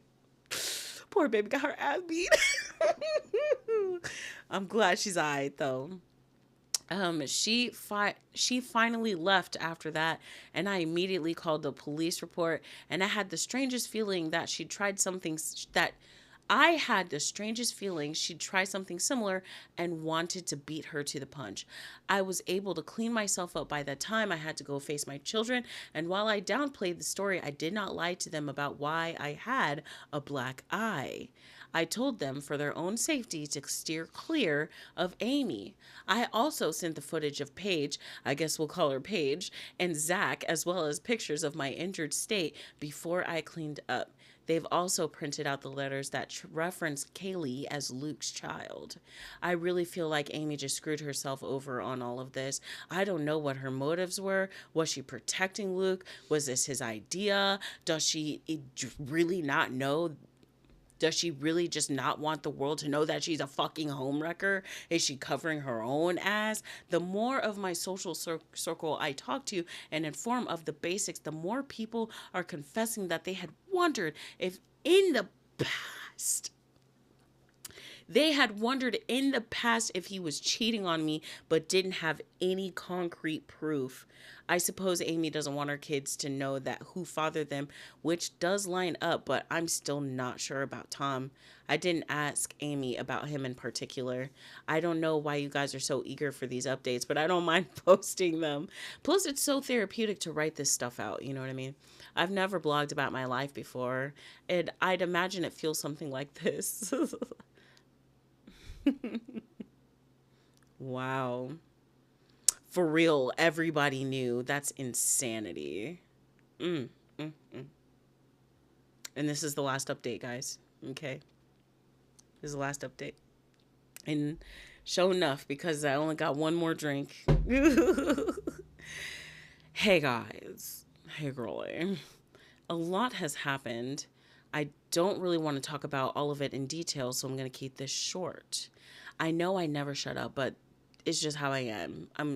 But I'm going to be much more brief this go around. Luke has a lawyer now. I don't know him, but he met with Zach and Paige to everyone saying I should have Amy. But he met with Zach and Paige to everyone saying I should have Amy arrested. I probably could have if I had shown the video to the police. Instead, I just sent it to my lawyer. Maybe this makes me foolish, but even now, I think part of me is still trying to protect people I once loved and to go easy on them. Respect, because she does have 4 kids too, you know, so. But everything's been on hold for the past few days. Hey, Slappa. But everything's been on hold for the past few days because Jim had a heart attack. The father-in-law. I saw Luke and Amy's kids at the funeral. Oh. It was the first time we were all together since before all this happened, and nobody talked about what's going on. Short of Amy briefly apologizing for what happened before, she did seem sincere, and I'll give her that. Oh my gosh. But I wasn't about to call her out anyway. Amy, Luke, and Kat all seemed pretty devastated, and I was too. But we all agreed not to argue or talk about the divorce and to just let the day be a ceasefire. to focus on Jim. Luke and I had a nice conversation about him. Wow. Oh my gosh.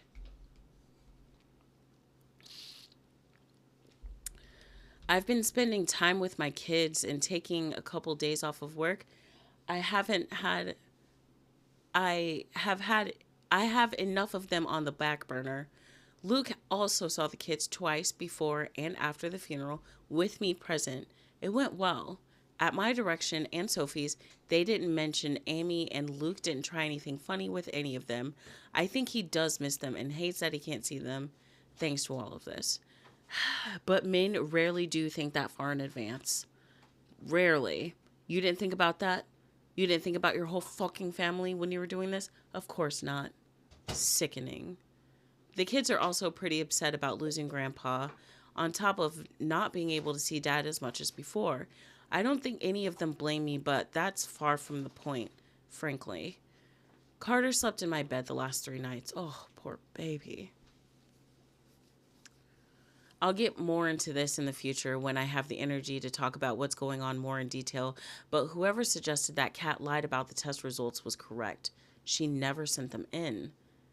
She confessed as much to me. I guess she didn't feel comfortable going behind her son's back, but did feel comfortable lying to me to protect him until she didn't, until she felt guilty and she came clean. Under the circumstances, I am not angry with her, but I know better than to trust her anymore.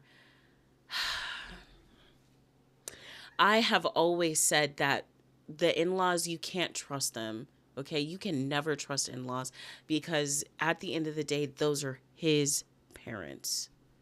Ugh, sick. Under the circumstances, I'm not angry at her, but I know better than to trust her.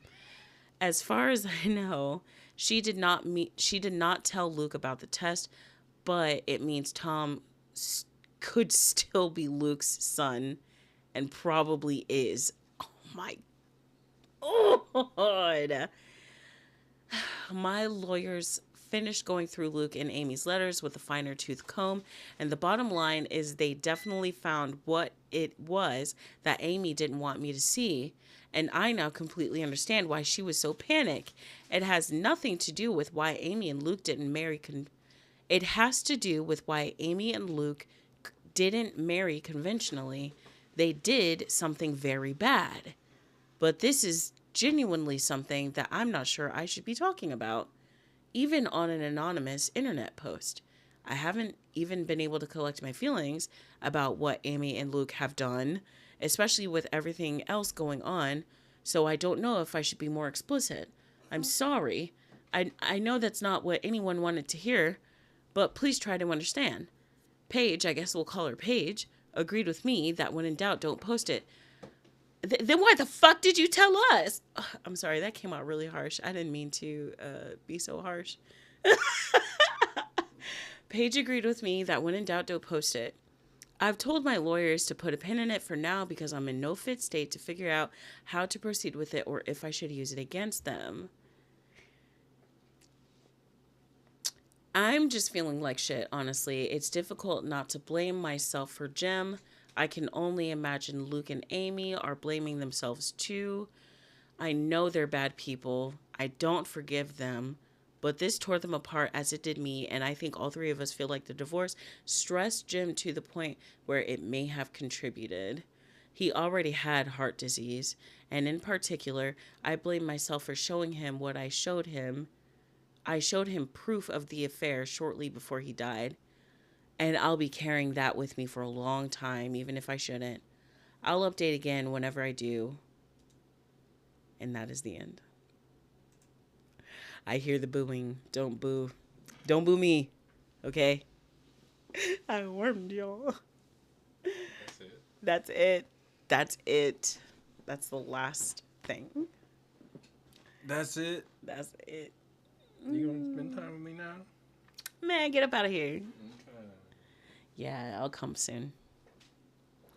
I know. What did they do? What did they do? Damn, season 2 was crazy. I can't believe it left on such a crazy cliffhanger. Hopefully. Woo! Child. I know it. Knuckin' farts. Knuckin' farts. Oh my God. Oh my goodness. Oh my goodness. Whew. All right. I got one more in me if y'all want it. We can just do like, it's like a wholesome sad one if you want to hear it, or we can just leave off this way ominously in the wind.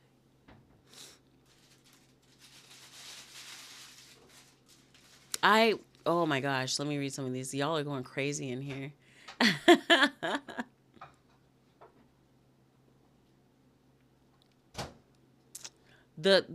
I have to think that Luke cares enough that he would do it if Tom asked him. I think if Tom asked him and was just like, please, I think he would do it. I think he would cave. If he really cared for those children, I think he would. If I'm being totally honest with you. I think that they're related. I think Amy and Luke are related. I don't know. But I think that the father considered an affair. Maybe the father-in-law had an affair. Maybe it was like a long lost sister situation and he was the child of said child, or she was, or who knows? You know what I'm saying? But I think that they're related in some way, shape, or form, and that wasn't her surrogate. That was her family. Maybe it was like a cousin or something, but yeah.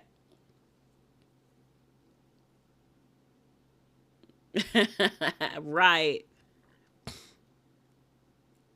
Oh, thank you. I'm actually going to take my hair down this weekend. 'Tis time. Plus, it's time for Halloween fall colors. Yeah. I'm thinking about it. I'm thinking about some, like, Rengoku style hair. Rengoku! Uh-huh. Yeah. Not the Diddy freak-offs. What if Kat is her mom? Butt stuff. What? What have you done? What? I didn't even think about that. But then she would be white too. Remember, she could be. Remember, she's pretty white. So I don't think it's her. Ooh. Dang, man.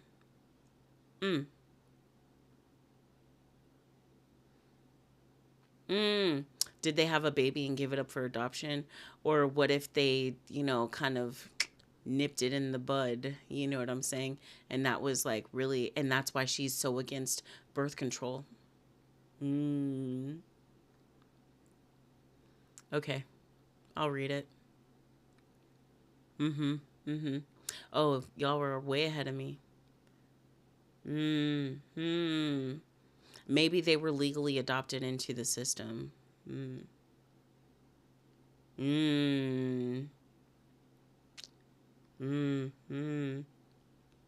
Y'all are way ahead of me. I love y'all. Anyway, all right, one more, and then I'll be on my way. Making my way downtown, walking fast, faces passing, I'm homebound.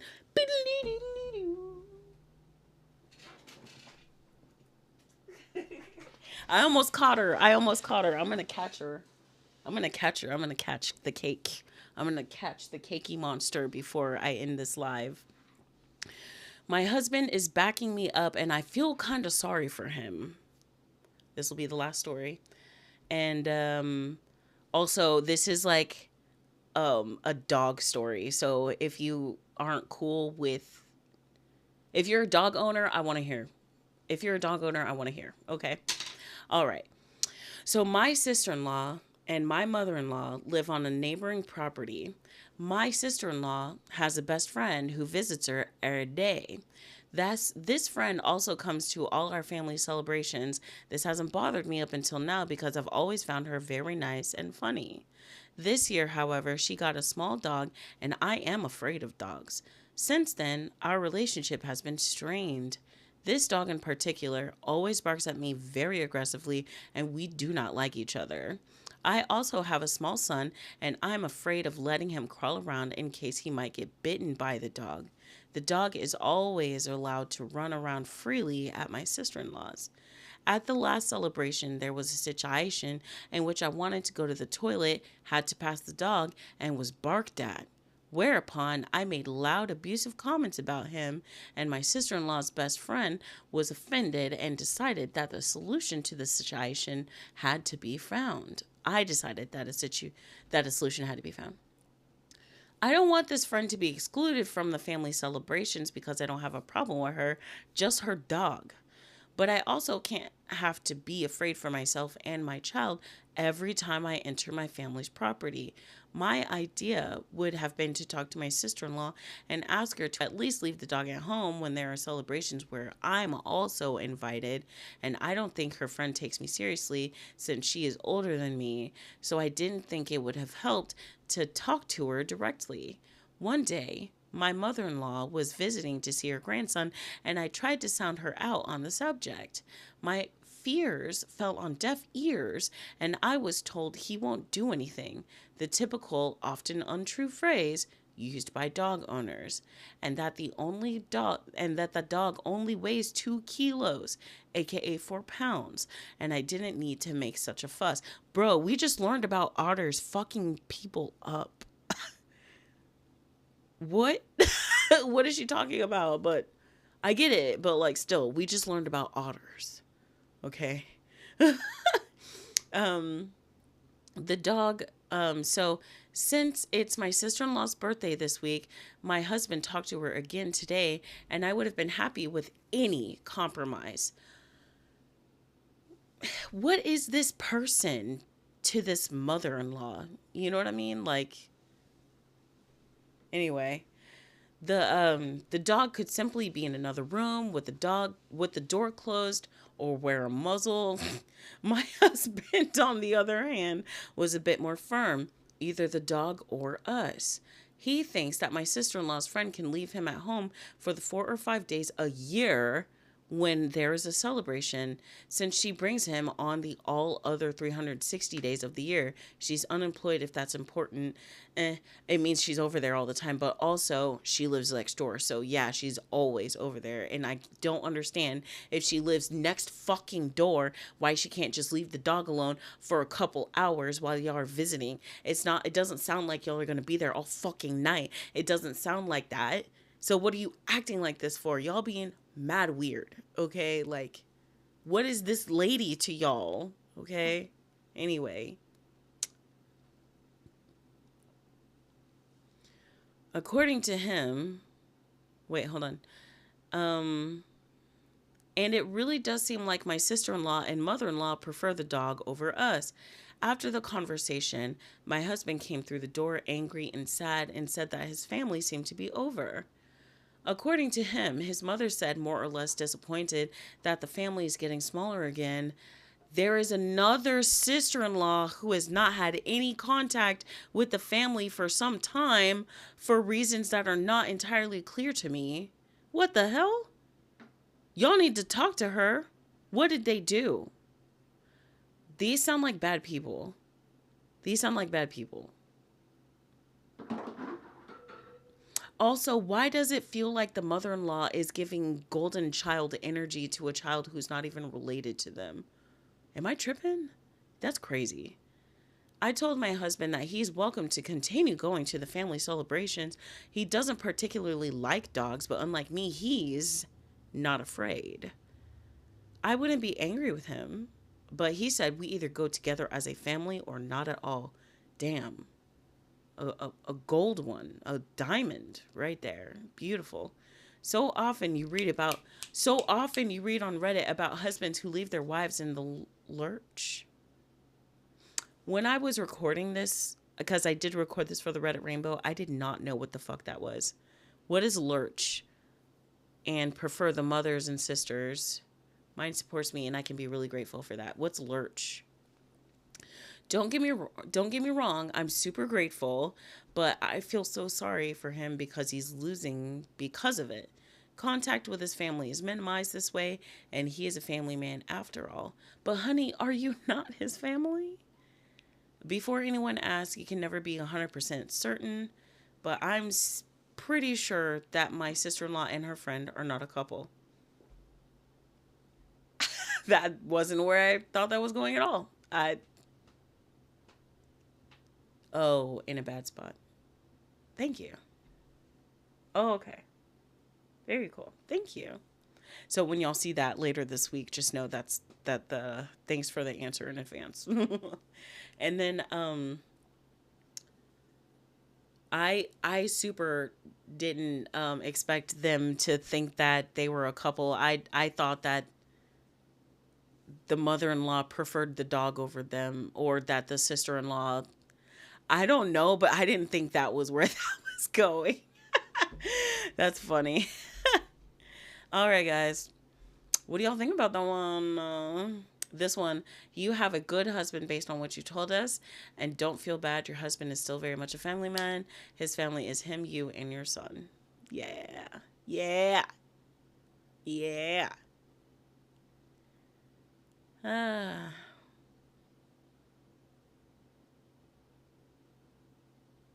Look, I'm a dog person. I love dogs. I have a dog. I love including my dog. Maybe I'm biased because my dog is large and not as easy to take everywhere, but in my opinion, it is pathetic, okay, that she cannot ever leave her dog home. What a bunch of sad excuses of human beings, and I can't imagine choosing my friend and her dog over my brother and his family. Fucking bizarre and backwards. Woo! That's crazy work, y'all.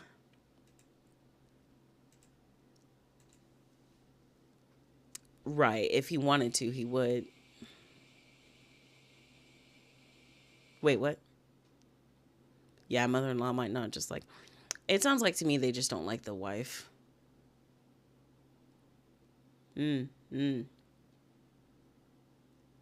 Somebody mentioned, though, like in the comment section, they were like,